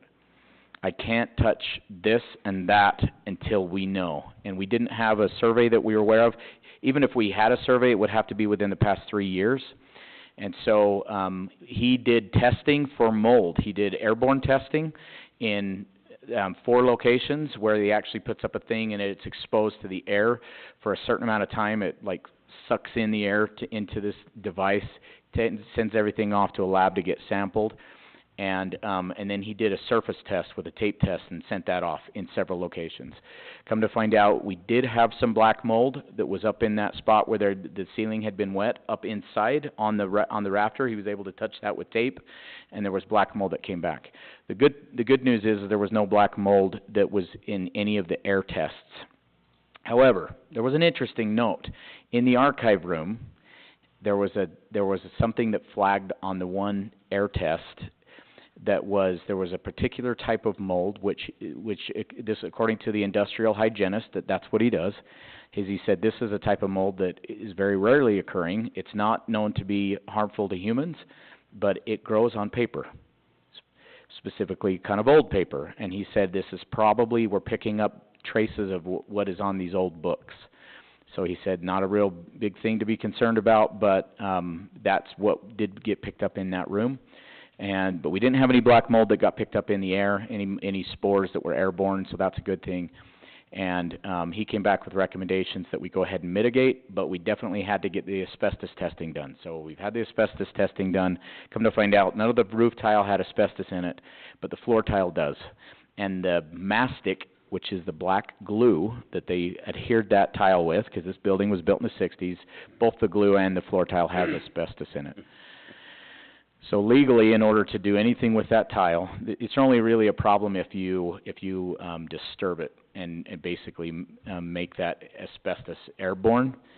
But we are going to have to deal with that front tile because it is coming up, it's popping up, and if nothing else, it's a trip hazard. So, Callie has a picture she can pull up. So, if it's the bottom one. You can see a couple of tiles that have popped up. I could probably just go in there with my hands and pop another 4 or 6 of them up without really trying. And it's right there where you walk in and out. So we need to mitigate that. Oh, and there's one that's popped up here closer to the brick.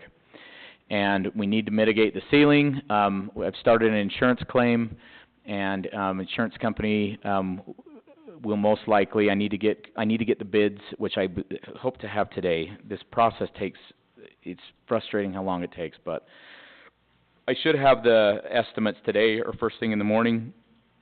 We'll then forward that to our insurance. They'll say, go ahead and give us the green light. They have already gone in and they've started prepping to do this work. As soon as we can get the green light, they can start the mitigation work on the ceiling.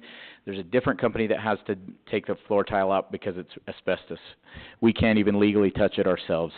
But they'll come in and they'll remove all of that, and then we'll have to put some new flooring back in. So that is that's the concerning stuff. That's the public health stuff.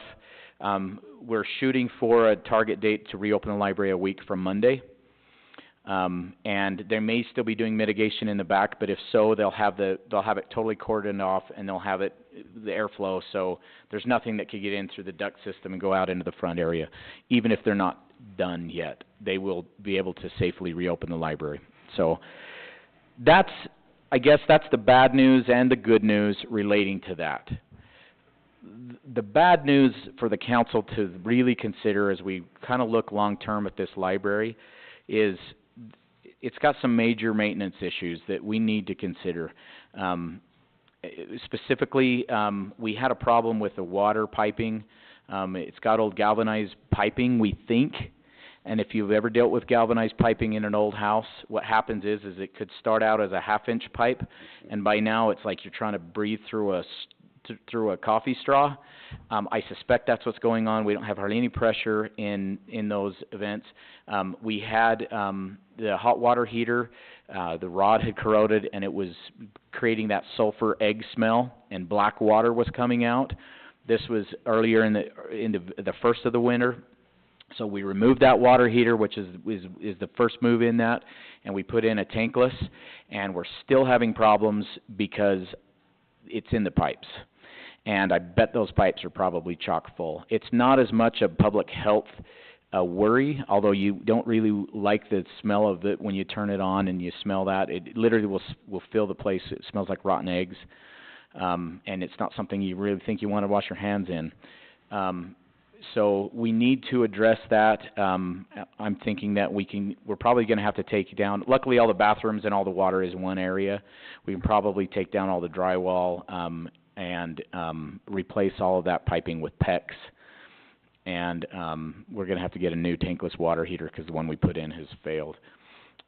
Anyways, and then you get on to the paint. We need to deal with the paint on the outside of the building, which is peeling. We need to reseal the windows, which are letting water in, and it's soaking into the wood, and it's ruining that. We have, the LED, we'd like to do an LED lighting upgrade. Our HVAC system is failing. It's basically barely hanging on. It's a condenser system. The whole system we can't get parts for it, and it's barely hanging on. We've been praying. Corey must have pull with some higher power, but, notice I didn't mention God, right? With some higher power, she has, because the system lasted the summer. Every time you turn it on, it makes a horrible sound. That's the squirrel cage, which is going. But the actual condensing coil units, we had them looked at. It's a double system, and one half of the system has been damaged and released all of its coolant. And in order to put it in a new system, we can't put it in the same footprint related to the roof, which is this flat roof, which I really don't want to get through all this work and then have another leak this winter. I can't say it's not going to happen. So we need to really start doing some soul searching. Do we want to have our new building maintenance guy that's part-time just work on one thing after another? There's these things we can do, and a part-time building maintenance guy can do some of these things. Some of these things I think we need to start considering. When do we want to look at a remodel? Do we want to put a pitched roof on the thing? While we're at it, redo the HVAC, because to put in an HVAC system, you're going to have to modify the roof. Even if you put in mini splits, you're going to have to run all these lines up into the roof and on top of the roof. We've been looking at it. Anything we do, we're going to have to abate the asbestos before we start. Luckily, we think it's not anywhere in the ceiling or in the paint. It's just really the floor tiles, which, by the way, there's some of that floor tile underneath some of the carpet in some of the areas as well. We're not going to touch that until we have to, but I just want everybody to realize the library needs some TLC. There's some of it we can do with building maintenance, but there's probably some large expense items in the near future. And it may be cheaper in the long run to do do an overhaul all at once than to do a very large HVAC project and then a roofing project and then a electrical upgrade project. It might be better to just do a remodel all at once. Certainly would be less of an impact on time that we would have to have the building closed for the community or something like that. So that's my update.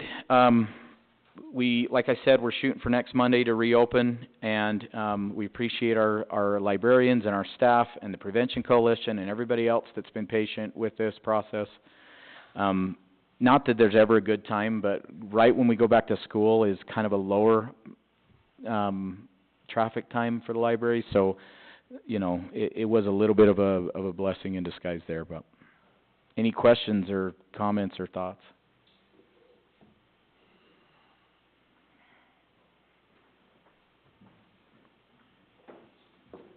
Okay, moving now to the growth update, and this is what you all have been waiting for. This is kind of the moment where you're going to learn a lot about the growth in Parowan, not what we think we can see and not what we talk to each other about, but actual data on the growth in Parowan, because that's something that, again, it needs to be data-based, and the decisions the council makes and the decisions you as community members make with your weigh-in on these things, I think a lot of it has to do with proper perspective. And so I think, Dan, you offered to do this.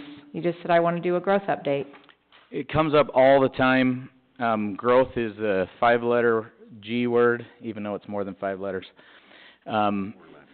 To some people, growth is a great thing. If you're a builder, you love growth. If you're a developer, if you're related to that business, growth is a good thing. If you want to rewind the community back to 1980, because that was the good old days, That's certainly a laudable thing, but growth is this thing that we wrestle with, and Utah as a state is wrestling with this. Is it a good thing? Is it a bad thing?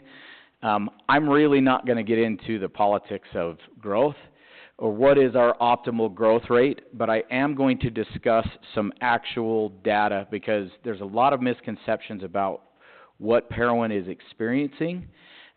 We tend to think in terms of what we see with our own eyes and what we know, these anecdotal things. We see a new house that goes in that we have to drive by every day, and that impacts us, but we may not see the other places across the town that are growing. And so really data is really important to consider. So we're not going to get into the politics of growth. At least I'm not. Anybody else is welcome to, but that's not my job. I want to point out though, there are challenges if your growth is too high. We see communities that grow with these massive growth rates, and it is tough as a community when you're having to put in infrastructure. Even just the infrastructure of the government to have to grow and expand programs, and the bigger you get, the more things you have to figure out. What's the right amount of police officers, and putting in new fire stations, and not to mention the water lines. Really fast growth is a big challenge. Not to mention it will completely change the character of a community very quickly. And that can happen really quickly, and the next thing you know, you realize, well, maybe we would have rather seen this grow out differently or that or whatever. So expensive infrastructure upgrades, traffic and crowding problems. Who here loves to drive through Cedar City lately? Everybody knows I live in Cedar. My favorite thing about my day is leaving and driving to Parowan. I love that I don't have to drive downtown Cedar City, especially in the summer, during summer games, and all of the traffic on it. Anyways, I'm from a really tiny town, and I struggle, and I never thought Cedar City would be that big, that I would be literally cussing traffic, and it's getting there. So my daughter just got her learner's permit, and I let her drive me on the freeway to Walmart. I took my life in my own hands, let her drive down Main Street in Cedar. I was never so grateful to get back into Parowan and be like, we can drag Main all you want in Parowan. Let's do it. So we all know how growth can look when it's a little too fast, or if you really just don't want to see a community change, and it gets to a point where the whole character changes. You lose the small town character, right? I want to point out on the flip side that there are challenges that come from negative growth. If you look at some communities, I'm going to point out two: Milford, Escalante. They're experiencing the opposite. And I got to tell you, I've been involved in communities like this. There's a degree of desperation. Something is threatening the community when the community is shrinking. When an organism is shrinking, it's because there's a problem. A lot of times it's job related. Milford right now, they're in a panic stage. They've lost the railroad. The railroad used to stop there every night. That was a big part of their economy. They don't stop there anymore. It's not even on their stops for this overnight thing with the employees and all that stuff. That means they're going to lose jobs, both for the railroad and all of the industries that support that, restaurants and hotels and all that. Escalante, I used to work for South Central Communications. We would consider moving a position out of there, and the town was like, you can't do it. Like, literally, you are, like, I don't know if everybody realized South Central Communications begun stringing telephone line between Tropic and Escalante, like on the top of a fence or something. So that's been their headquarters, Escalante, all these years later. Escalante has been basically the school district and the federal government, which has an office out there, like Fish and Game, or maybe it's something else. That is the only thing keeping that town alive. They really don't have enough tourism to really keep it alive. It's a scary thing when your community is shrinking. But there's obviously some sort of optimal level of growth. And whatever percentage rate you want to put on it, it kind of comes down to your own personal beliefs and politics. But we can definitely probably all agree there's a level that's too high, and there's a level that is a nice, healthy level of growth, right? So what is growth rate? Very technically, there are two components of a growth rate. There's what we call the natural change, which is births minus deaths. And then there's net migration, which is migration in versus immigration out. In Utah, we have always been driven, our growth has been driven by natural change. Big families having a lot of kids and them hanging around. That's still a component. Utah is number one in the nation. We fight back and forth with Idaho every year. Surprise, surprise. Of who has the highest natural growth rate in terms of babies versus deaths. Utah, and this has been projected, the Kim Gardner Institute, amongst others, the birth rate is slowing across the country. Even in good old Utah, even amongst the Mormons with their big families, the growth rate is slowing. Instead of having 8 kids, we're having 4.5 kids, or whatever it is, us Mormons, right? I'm saying that, jokingly. But we're experiencing a huge amount of net migration. And of course, you can pick and choose, but mostly California and Nevada is where we're seeing a lot of net migration, but from other states as well.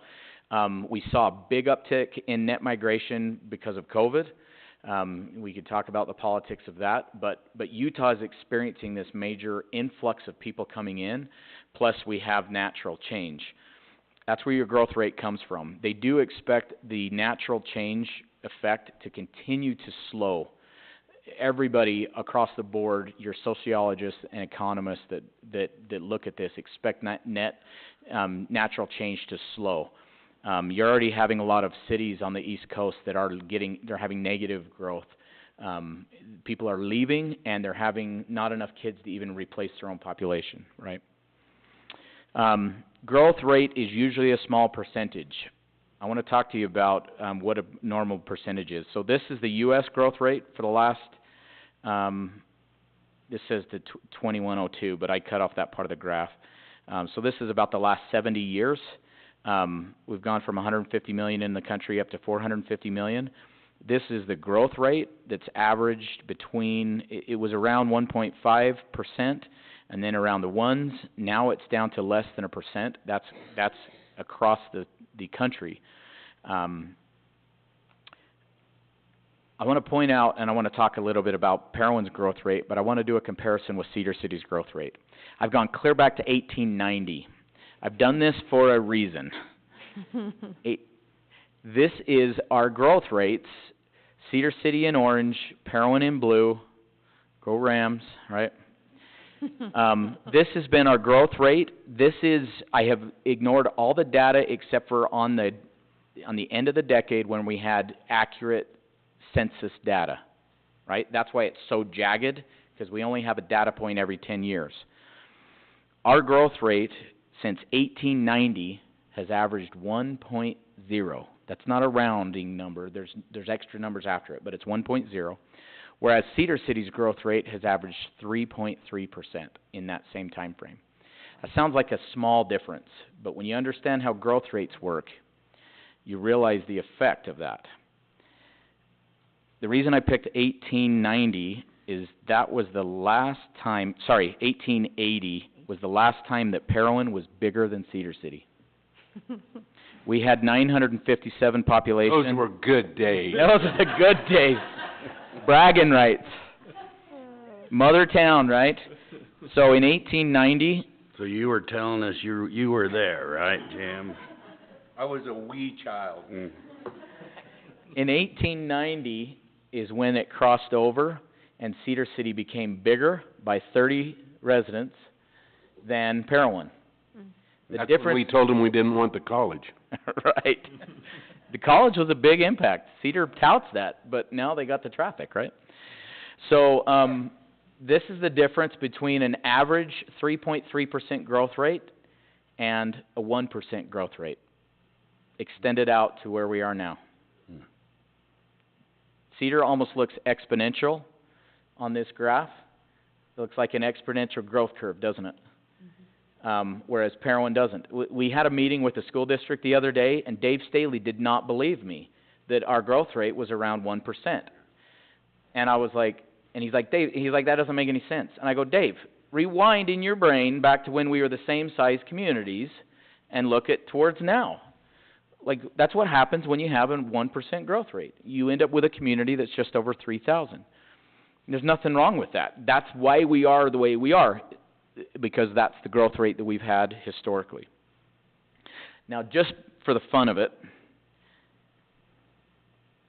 I added in St. George's growth rate in red. Look what happened in the 90s. By the way, 90s was when Cedar had this peak. Actually, it was the 80s when St. George had a peak. They spiked to about a 15% growth rate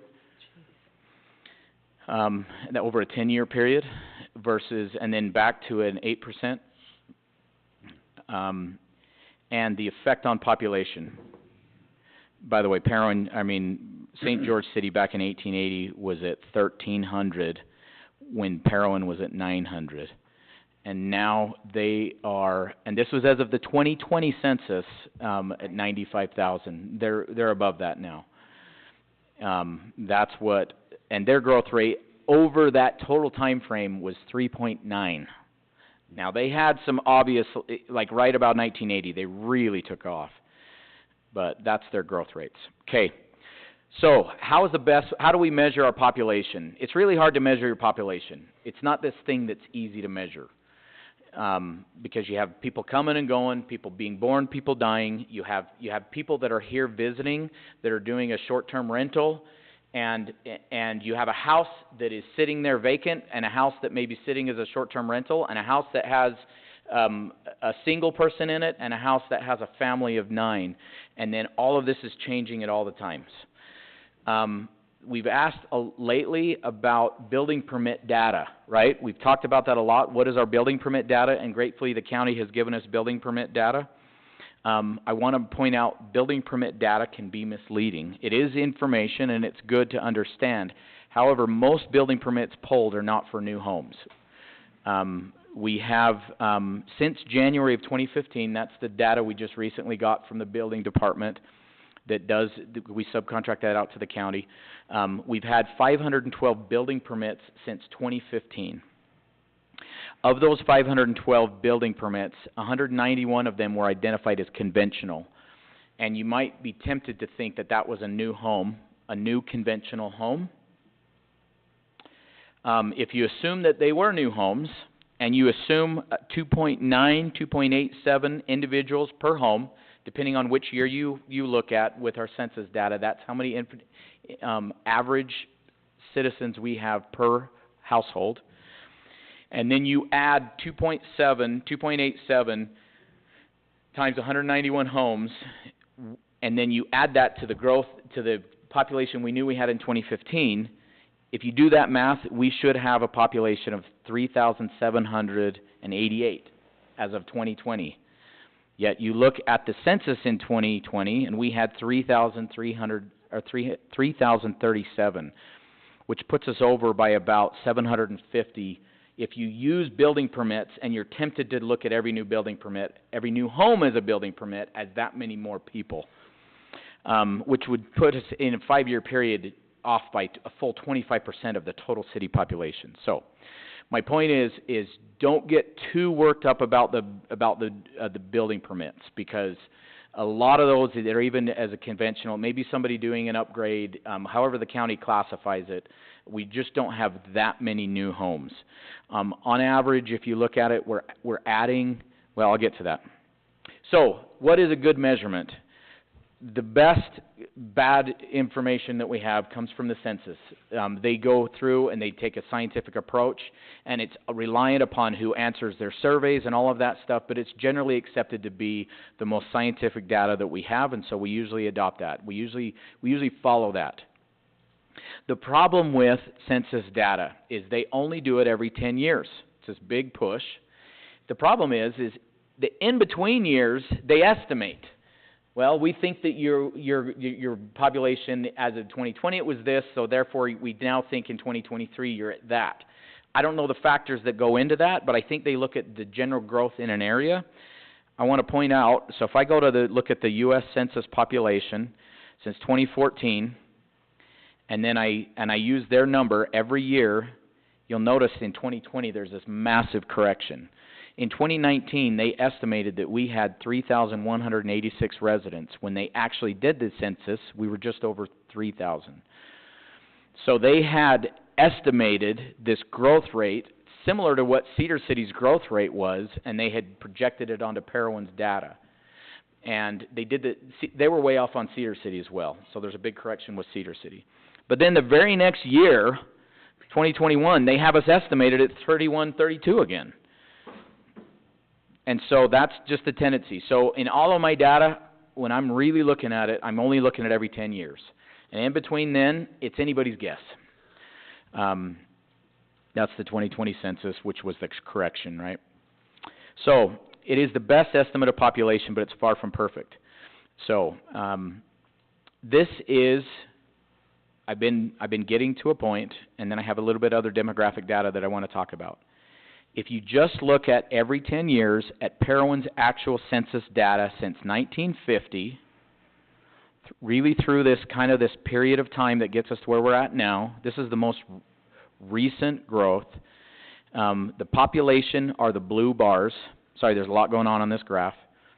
The population are the blue bars. You see from 1970 to 1980, we had this big spike. This green line is the growth rate. So from 1960 to 1970, we had a negative growth rate, 0.04 negative. And then to 1980, it bumped up. We had a growth rate of almost 3%. And then from 80 to 90, we were stagnant.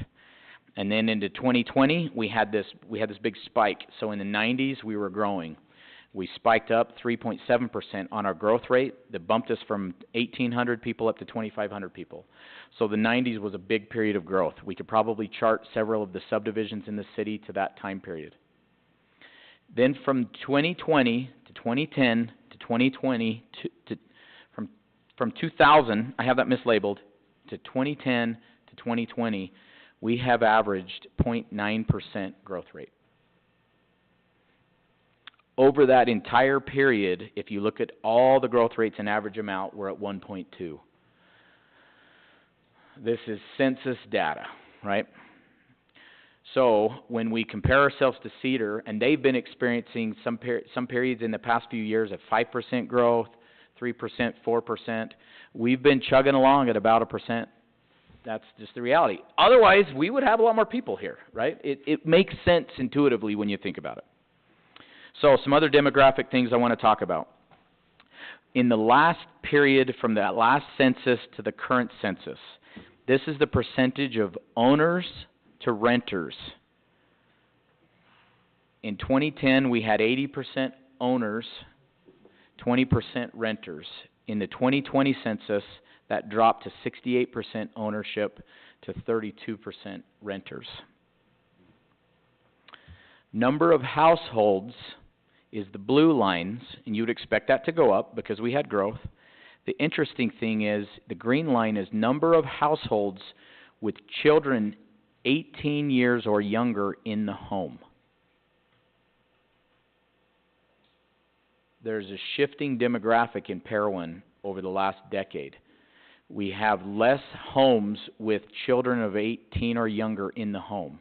If children are still living in home, but they're adults, that's not in these numbers. This is another interesting fact that I would have loved to have had when we met with the school district. And in the same meeting where Dave Staley's like, that's not possible, we had several Parowan residents, they're like, what was the average class size 30 years ago versus now? Depending on the class, like we have some because they move through in these banks, right? We have some grades that are bursting at the seams. We have other grades that are as small as they ever were. And that's just the nature of it. You have these, like the baby boomers. We have these little demographic waves that go through. But all in all, looking at the city as a whole, as of 2020, which is the last time we have this kind of level of data, we only had 288 households that had children, their own children, 18 years or younger in the home. Average household size has gone up.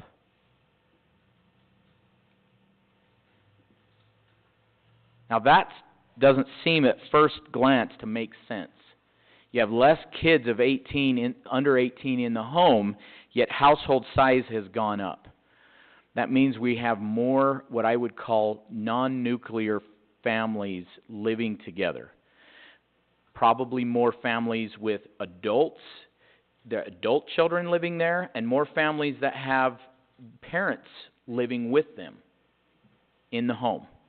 It's not a huge number, 2.8 up to 2.9, but you would expect it to go the other way, seeing that last graph, but it's actually going the other way.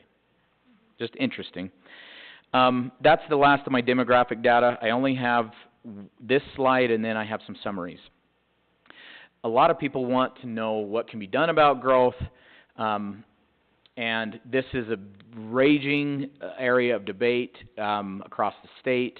What should cities be doing? What should we be accepting growth? Should we be trying to resist growth? Should we be putting in policies against it?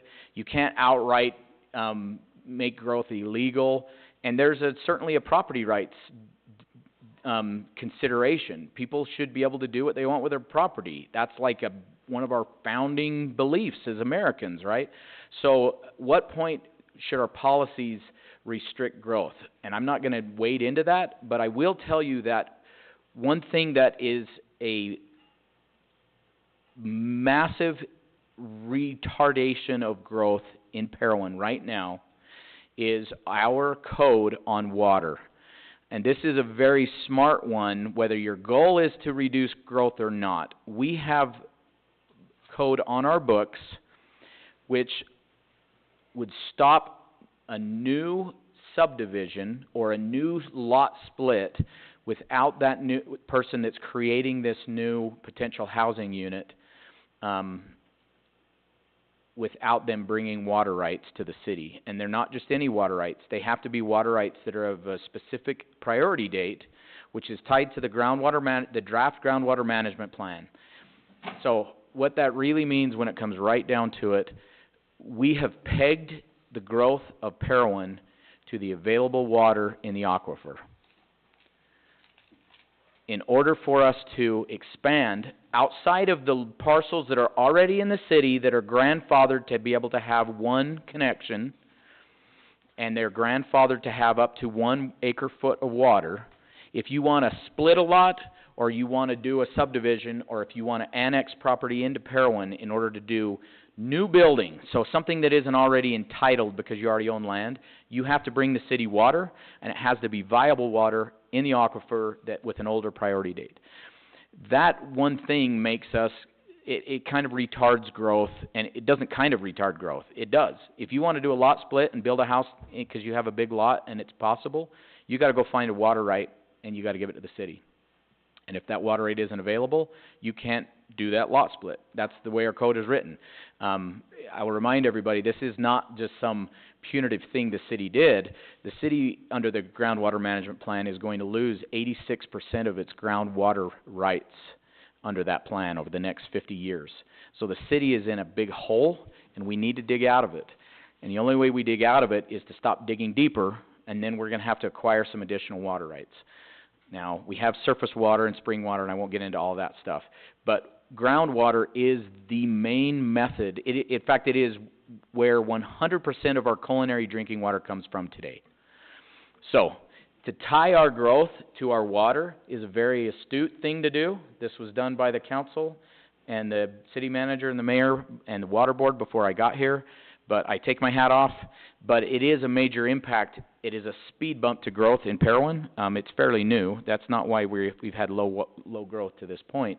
But I deal with it every day. It comes up all the time, right, Keith? You got to bring water if you're going to build in Parowan. So key takeaways from my growth presentation: Parowan's growth rate over the last 70 years is 1.2. Parowan's growth rate over the last 20 years is 0.9. Parowan is not growing like Cedar City or St. George, despite what you might think and what it might feel like anecdotally. Parowan is starting to skew older. Its demographics are skewing slightly older. And that's due to probably people retiring and moving here, and also the cost of housing is is preventing our kids from being able to buy an affordable house. It's just the facts. Parowan's growth is being constrained by water rights, and there's other things like housing, jobs, and other factors that are big factors in our growth. So, that's my presentation. If you wanna come tell me I'm wrong, feel free, and I'd love to have a good debate about it. That's all I have, Mayor, unless there's any questions from the council. You are a wizard at mapping in Excel. I need to take a lesson from you.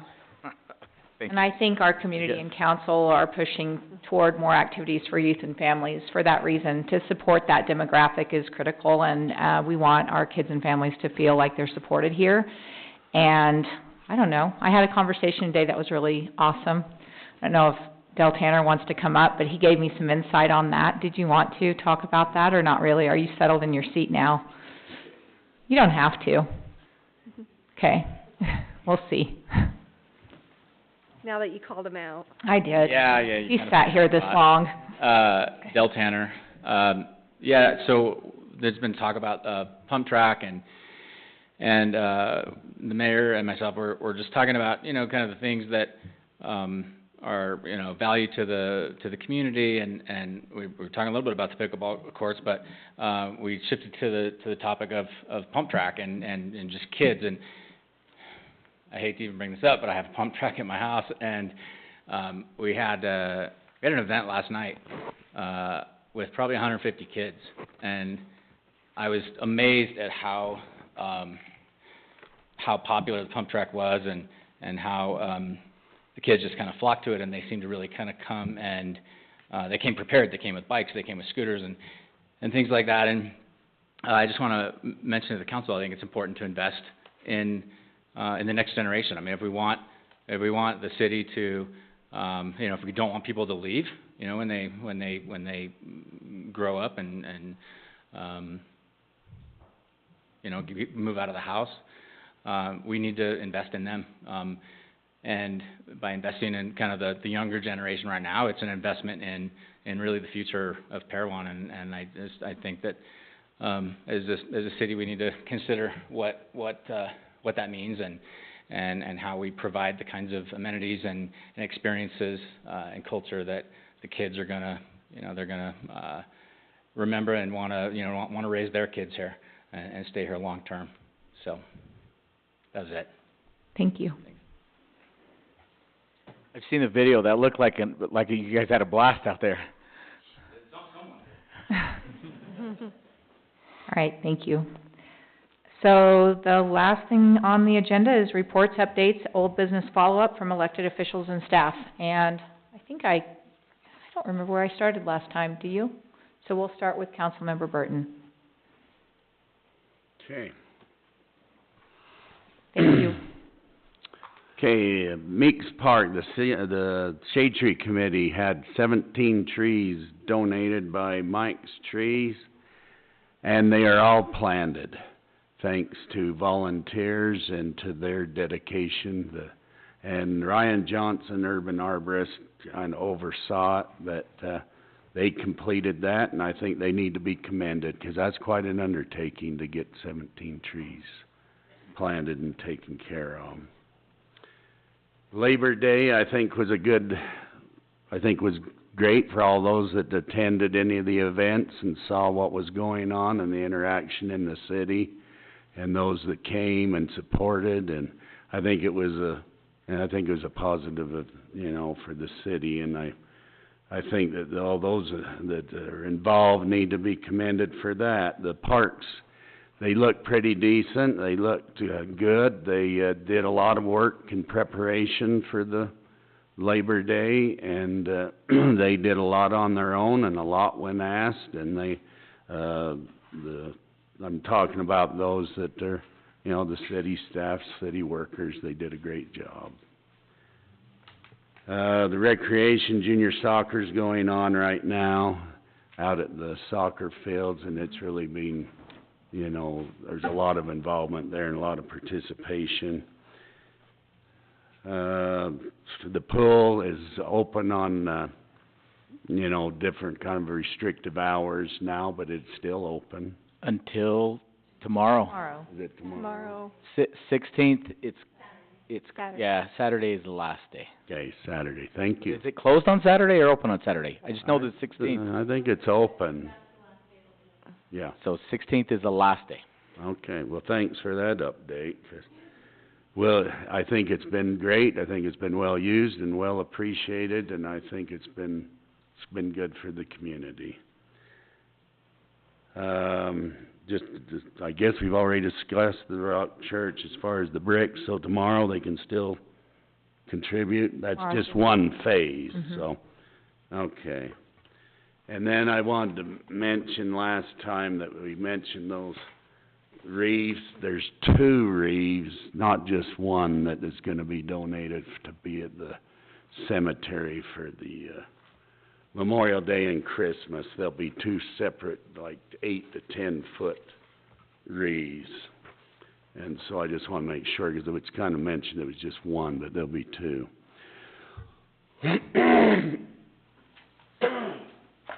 Excuse me. Okay, I attended the, Utah League of Cities and Towns meetings. And, we did have a planning and zoning, but Rochelle is going to report on that because I was not there, 'cause I was up at the Utah League of Cities and Towns. The common thread there, of course, is like what we've talked about, growth, water, and housing. And we all kinda have similar, concerns, but we are different as far as, rural communities. And I'll just kinda briefly go over some of the things, 'cause I think they do they apply to Parowan specifically in a couple of things.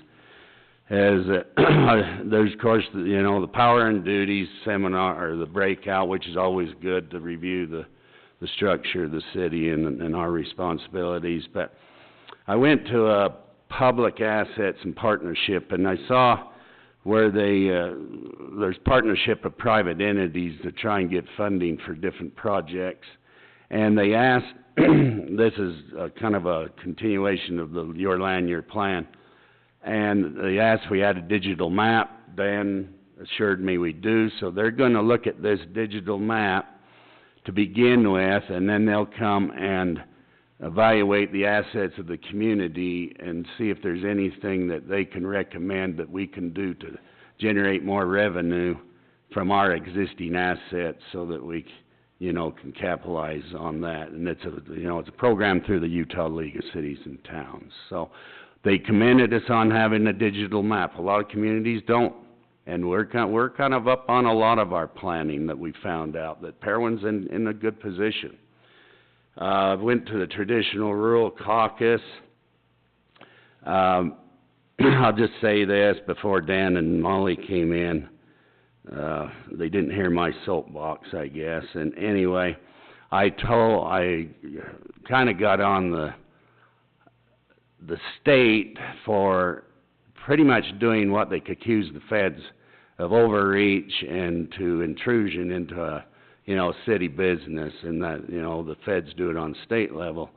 So they, pretty much they decided that they're gonna do a rural caucus and have a group that's going to try and address the state legislature and give the rural cities perspective, because the rural cities, in my opinion, have individual character, and, they have a difference between, of course, the Wasatch Front, and you don't want a rubber stamp type of implementation of all these policies, because we are kind of governed in our state legislature by a lot of development and real estate influence. And so a lot of this has been kind of an overreach, and we don't want a cookie cutter, I don't think, kind of a one size fits all for our communities, because we have individual integrity and individual just character and things that we need to preserve, and we want to grow according to what we feel is right in our individual communities. So they're going to try and have this group that will try to give suggestions to the legislature and so forth, they asked me to be on it, and they asked the mayor to be on it. That's what happens when you kind of get vocal, I guess. But anyway, I'm glad to be on it, and we hope that there can be something good that comes of it. And then so that's something that'll be positive for Parowan, I hope. And went to the rural roundup funding opportunities. They have a whole panel there from the state that involves all the different entities from the NRCS and FSA, and then they have, of course, the Governor's Economic Development Committee, and a lot of them that represent opportunities that you can, you know, potential opportunities for funding for different things that you can, projects that you want to try and pursue. One, there's an individual there from the water, Mayor probably knows his name. He offered to come down and try and look at the projects we've got going with the recharge plan and it involved the Meeks Park and the Dry Canyon Pond and things, and see if there's anything they can do to help us and work with us on this. And so there's a lot of opportunities for, you know, to get some funding if we just try to, you know, look for it and try to, you know, I guess they're even putting together a website. I guess it's gonna put them all together in one spot so you can locate them and isolate them to what your needs are. And so that's gonna be helpful so that we can at least know what's available and have it in a, you know, accessible point. And then there was a lot of budgeting. I went to a lot of budgeting basics for rural communities, and it was very good. They had the individual there that really took you through, you know, a review, and it helped me in refreshing and knowing about all the budgeting process of municipalities and how all the different, you know, I guess different categories and different things for all our different, line items as well as our enterprise funds and everything like that and how it works through. And then, working with your AOG, that's very important because they can help us with these funding opportunities. That's the 5-County Association, which is our AOG, Association of County Governments. But anyway, there's great opportunities there. I just want to say that we were recognized because we are taking Parowan, when I say that, is taking the lead in getting the transportation plans and all their master plans in order, and their water and different things, and even this digital mapping and things. They're surprised because there's a lot of communities that don't have that, and that allows us to move forward and to allow to gain access to a lot of these funds and these resources as far as advisement, as far as anybody that can kind of help, you know, with these programs as we work through the process, because there's a lot of resources out there. And then, let's see, another one, I went to another municipal budget, breakout, and it was kind of interesting to watch. I think it was South Jordan, how they've started to do a different budgeting process, priority budget versus traditional. And to really see how this has helped them and the process, it's been good. And the one thing that came out of this, I think it's important, and it deals with the library and things that they said in their budgeting process. It says preventive is less expensive than replacement. And they emphasize that just to no end, that, you know, preventive is less expensive than replacement. And I think that's something that we, you know, need to really work on and hopefully get in the facility management individuals. So anyway, that's just kind of a, you know, whirlwind thing. It was a good event. They did accommodate rural, as you can see, a lot of opportunities for education in rural and opportunities to interact and network with a lot of people that are willing to help us and willing to work with us if we just reach out there. And so I think that's all I have right now. Thank you, Mayor. Thank you. Okay, I've got a few things, not extensive like you, but, you all know that fall, and if you don't know, fall is my favorite time of year. The scarecrows on Main Street are going up on October 2nd. You do have to go over to the visitor center, sign up for it. It's free. I think they just want to know, like, how many people are bales of straw to put out. So go put up a scarecrow. So I did attend the planning and zoning meeting. I'm not going to hash all of that out because the majority of it we've already talked about.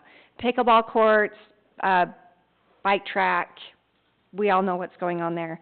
There was a gentleman, though, that did come and talk to the council about a proposed development project where they build the homes off-site and then they bring them and put them on the slabs, anchor them down, that type of stuff. I'm sure we'll be hearing a lot more about that as that rolls on, if he decides to move forward with that project and see where that goes. That's all I've got. Dan pretty much covered the library, but again, I'd like to thank the library staff that we have. But an interesting fact for you, Dan, is I was in Vegas for the last 3 days, and I came home this morning, and I got on the ground and kissed that ground that we were living here, that 0.9% growth. But we've got a great community here. Be interesting to look at Vegas's growth rate from 1880 to now.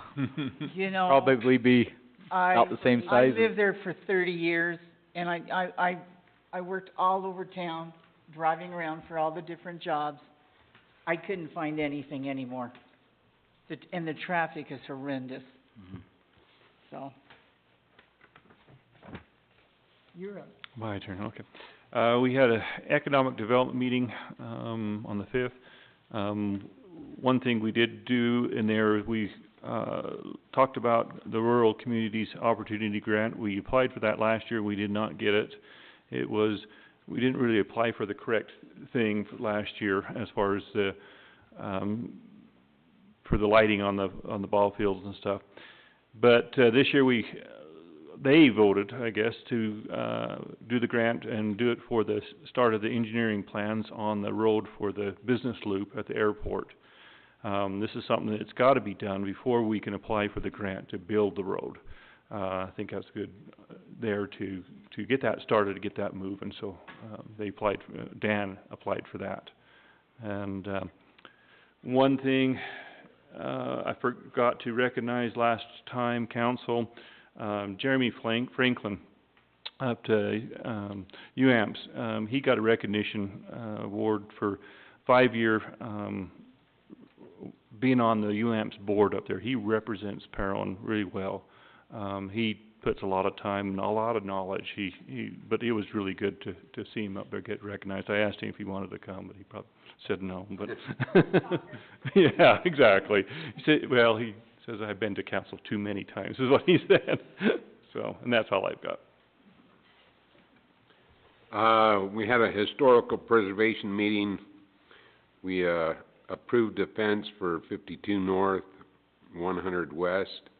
We also approved a color palette for, a home on 200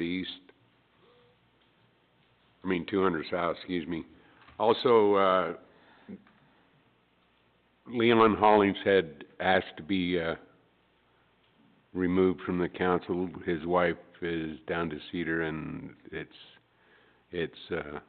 getting to be too much for him to. So he offered his resignation. I talked to Dan. The committee had a couple of names that were suggested, and Dan said that he would talk to you, Mayor, and get that to you. Okay. Not a committee meeting or anything, but might be interested. When I mentioned that we were having a flag retirement ceremony, right now in my garage I've got close to 150 flags that need to be retired. I have a meeting with the Principal Bailey and the school government kids on the 25th to work out how they can be involved and decide when we're gonna do that. That's neat. But, so, anybody that has any more flags that need to be retired, bring them here to the city office or to my house. Got one more today. Did you? Okay. But, anyway, so, that's, let's see, that's all I have, Mayor. Thank you. I just have three really quick things. One, airport, reconstruction, runway reconstruction is proceeding great. Yeah, that's been a real big stressor, but they're cruising along. Sunrock is doing a great job. We haven't been interrupted once by our biologist or shut down, so, I guess the prairie dogs must be doing well with our construction as well. We have 3 different groups that are removing gravel from the breakwater. It is the current policy to allow, as long as they coordinate with the city, people can go in and get material out of that place. It is a true win-win. We need the hole we can get for flood prevention, and we do not have the time or the resources to get in and move that kind of material out. But anytime you have that kind of an operation going on, there are, as an economist would say, negative externalities. There's some negative effects. You got trucks driving through town. Every once in a while they'll take a turn a little sharp and they'll spill. I've had several complaints. I've called the people that are hauling and they've come and cleaned it up. We've had some dust concerns. They've been getting in and applying water to try to mitigate dust. There's noise. I mean, it's a gravel pit, and there will be some of that during the day. We're trying to restrict them to, or we will restrict them to the hours that are typical within the noise ordinance, and they're getting that out. We just had water a couple nights ago that broke through the temporary thing, and they got water back inside the thing, kind of fouled up the operation a little bit, but like I said, we have 2 major groups that are taking a lot of material out, and I've been approached by another person as well to get a little bit out. But that's working well. The third thing is I was successfully able to get the application in for that water infrastructure grant that I talked about last time. Haven't had any results yet, but I did get the application in. So it was $1 million is what I asked for. So hopefully we can get that. We can get add it to our other money for the project. I've reached out to the reservoir company and canal companies to start the process to sit down to consider the concept of potentially moving their diversion. I think that this is I love win-win scenarios, and this is one of those that we may kill 4 birds with 1 stone in a good way. And I'm really hopeful that we can come to an arrangement that will work and we can make all the dollars work. So anyways, we'll see. That's going to be in process, but that's a high priority. Water is the resource that we have. Everything else is almost secondary to water. So anyways, that's all I have. That's it? Hey, I've been talking all night. Okay. So I'll just go fast too. Just as we discussed from the League of Cities, there's a lot of funding opportunities. A lot of them have a little asterisk by no match, which is interesting to see more and more of that. But you'll hear me over and over again say, especially when it's about infrastructure projects, specifically water, we don't have the money is not the answer, it's the question.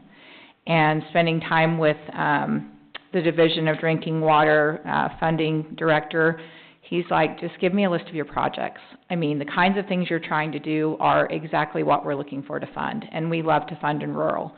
So it's just a lot of work, and that's kind of, I mean, when Dan got that grant, and I was really glad because he didn't have very much time, and, you know, we've had another community member, I'll just recognize her, Janelle Zajac, who's working on a grant for us for the Old Rock Church. You know, it's really, again, there's so many opportunities out there. These housing opportunities are starting to appear that help people get into first-time homes, and we've heard of those. I know when I was younger, there were, you know, different opportunities that have changed now where new ones are coming up that are really advantageous for us to learn more about and bring that information to our communities, because we do have a shift happening where people can't afford to buy houses here and have their kids here, and I don't know if it makes you feel sad, but it makes me feel sad, but there are going to be ways for people to get into their homes, their first homes, and learning more about that and getting that information and, meetings set up to follow up with that is huge gain for our community, and again, to bring the information to our meetings and help people understand where those resources are. There are portals that are really good that are being set up on our behalf to make this easier for us, and it's exciting. I really like it. I really am a municipal government nerd. But I did want to bring up, like when I came home, I laid everything out. I'm still working on plans and setting up meetings, but those resources are out there, but we've got to do the work. As far as one of the things that the league did, they unanimously, I think, I didn't see a hand not go up, but they adopted the Dignity Index, and it's kind of a spin out a little bit of Disagree Better. That's Governor Cox's directive. I don't know if you've watched it, but he gives like table discussions of how we can learn how to disagree better and practice things that you can do with friends and family, and it really does help you. They're good tools. But the Dignity Index was adopted by the League of Cities and Towns as kind of a goal for all of our communities to help us to get along better, to interact more productively. And it's a directive we're going to see and hear a lot about, but just to give you an idea, I have cards on it. I didn't leave them on the podium. I should have. I grabbed a handful of them, but you can also just go online to the dignityindex.us. But it starts with the attitude of the lowest attitude is we're the good people and they're the bad people. It's us versus them. And it kind of works its way through to each one of us is born with inherent worth, so we treat everyone with dignity no matter what, and we fully engage with the other side, discussing even values and interests we don't share, open to admitting mistakes or changing our minds. And so it's just the fact that the League has identified this as one of the biggest stumbling blocks in communities to progress, I think is really significant. And I like a lot of the things that we're doing as a community. The RAM resolution, things like that are all, again, from kind of just foundationally recognizing the need to work on these relationships. But if you want more information on it, I have the cards, and it was neat to see it. We had a presentation, the previous League annual, and then this was the update on it, and the League was adopting it. Can you show me that? Yeah, I can just pass those across. And I think that's all I have, I'm sure. Oh, I know, I had another one. So this was cool. I was at the paved trails meeting in Cedar. I'm sure there are a lot of people from the community that would have liked to have gone, but it was basically BLM, UDOT, and the elected officials. There were a few other people from different agencies there. But so we've gotten funding, and it seems like so much money. Like every time you hear money, you're like, oh, that's awesome. $45 million for paved trails. And the goal is to have these paved trails connect our communities. So active transportation and active modalities become more and more part of our landscape in Utah. But for right now, because it starts with $45 million, and then that's ongoing, right now it's ongoing funding each year, they want each of our communities to identify what would connect where we need to connect the most. And so I brought to that meeting, obviously getting kids safe to school, getting people safely to our downtown, getting people around in our community who want to ride bikes and who want to walk and want to be able to do that comfortably and safely. And then, some of the other ones, Nancy Dalton was there. She's a phenomenal grant writer. She brought some ideas as well. We do have a preliminary active transportation plan map that I was able to send to all of those individuals from BLM and UDOT. They were super excited to see us this far down the path. They actually said the funding's going to be here and people aren't going to be ready for it, but we're going to be ready for it because we got our plan done in front of everyone else, and we're really close on completing it. So that was all really exciting, but I also want to kind of bring us back down to earth on it, and it might blow your mind. It blew my mind. So I'm sitting there with all these other people. It was a full room. And we're trying to figure out, because we're all very abundant, we're trying to figure out which paths and trails are the most important to all of us and where we'd like to see that connectivity start on a state level and mostly in our region. And I asked the UDOT director that was there, I said, well, how much is a mile of paved path now? Because I want to know what we're working with. It used to be $100,000 per 1 mile of paved path. It is now $1 million for 1 mile of paved path. Now, granted, these are 15 feet wide, But still, I mean, for me, I was just like, okay, so we want to be able to get Maple Springs and Stillwater to school safe, and we want to, I really had to scale down, what I was thinking. But then again, how these communities have built these trail systems, Cedar's really far, in a good place, Bryan Head's in a good place. It's just one segment at a time. So it really is just identifying, as a community, that's why we did the workshops we did around the active transportation plan, identifying our priorities, and then when these opportunities arise, we're already ready. We are very mature in our application and in our process, and the outcome of that meeting was fantastic for Parowan. It was really positive, and I'll be able to report more as we learn more and that moves forward. But I also want to keep things in perspective about we're not going to all of a sudden be seeing all these paved paths all over town, because that cost is shared between a lot of communities. And so that's the update on that. We should have, I wouldn't pass this out because it's still draft, but it's getting really close, and we'll present it at a future city council meeting. And I think that's it. You guys get an award for staying here till 9 o'clock, especially our new attorney, which I don't think we made a big deal out of. He was the only applicant, but awesome. Okay. I'd like to make a motion. You better go up to the microphone to do it. Does the staff have any updates before he starts his list? Do you have any updates?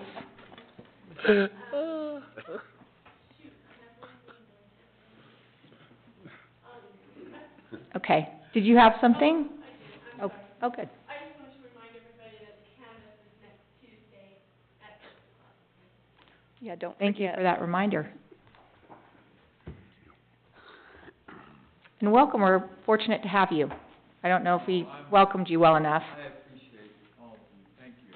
I'm excited about it. It's exciting stuff to me. I wanted to brag, I wanted to read your Bio, kind of. bio. This guy, this is not a rookie we're getting here. This guy's Yeah, got but I can tell you some stories before. He could counterbalance that. I will be quiet, Scott. I'll give you the That's benefit. called leverage. That's called dirt. Was that really it? You really didn't have anything?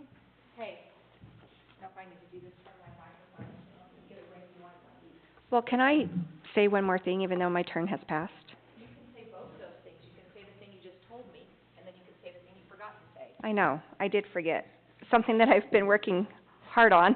Callie and I have been working a lot on this, and I totally I don't know, because it's still in the works.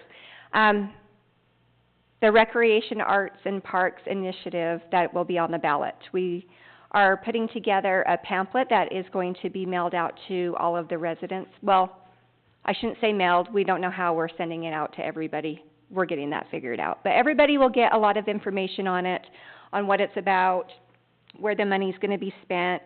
I just wanted to make that on the record so that everybody knows that we are still working on that, and that I've heard a lot of misconceptions, so I'm just going to read this little part. The RAP allocates 1 penny. It is legit 1 penny right here. People on YouTube, if you can see it, for every $10 that is spent. It's 1 penny. Okay, I've just heard a lot of misconceptions. I just wanted to really hone into that. And the majority of the money that we get that goes into this RAP fund is contributed by tourists. Significantly, a lot. Most of it is coming in from tourism through every purchase, every hotel stay, and visits to our restaurants. So it's not solely on the heads of Parowan residents. Yes, we all shop here. I frequent Chevron a lot for my drinks, 2 or 3 times a day. So, yes, I will be contributing to it. But most of it is from out-of-town people coming in, driving up to Bryan Head and stuff like that. So just be watching for those to come to your homes in a way that I'm not quite sure yet. But we are working a lot on that. And then when the mayor is handing out this dignity index, at the beginning of the school year, all of the teachers went to an opening social, and we have adopted this as well as a school district. So I thought that was very interesting. That's why I was like, hey, let me see that, because that's basically exactly what ours looks like. So I'm glad that everybody is kind of working on the same thing for common goals and learning how to work better together, even if we have differences, because we're all going to have differences. So, okay, now I will shut up. All right. I think we've covered it. So with that, I'll entertain a motion. I move that we adjourn. I'll second that motion. All those in favor? Aye. Aye. Any opposed? All right, motion carries. If you Oh, oppose, stay. no. I was maybe gonna bring up but we won't this time. Well, we could. Okay, we can't, we adjourned. I'll bring it up next time. Nope. Nope. I'll give you that. Thanks for setting up. Like, something natural. It works. You seem just great. Huh? Hi, how are you? Oh, it will definitely be on there. It will be on there forever, ever, ever, and ever. And every time I say it, I'll be, yay, Doug. I'm telling you, that just keeps... I'll do it. I will do it.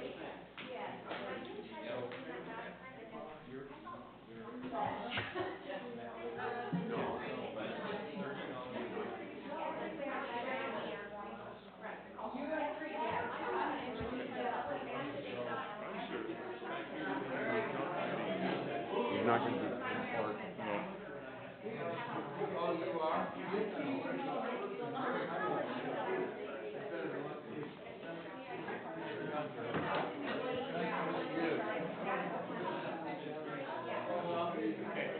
Yeah, except for rap tech. But yeah, to get a gift, to spend $30 on this, we'd be spending $3,000 on sales tax.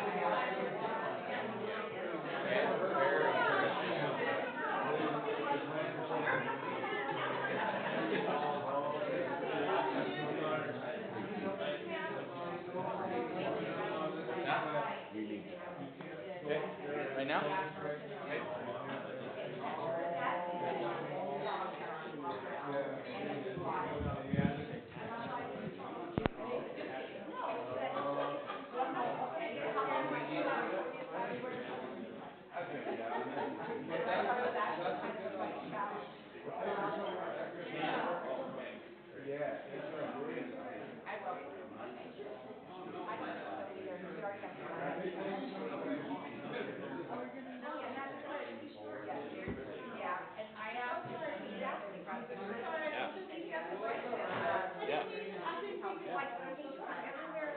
And we all go.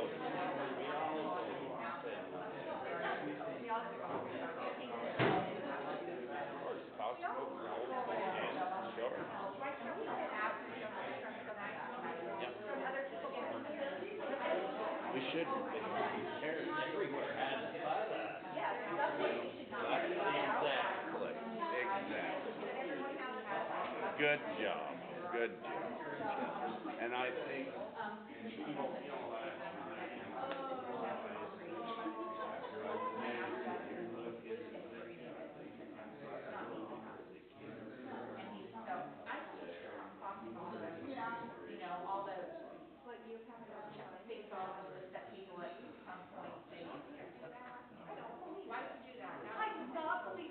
okay, there's always hope. When I was talking to you on the phone the other day,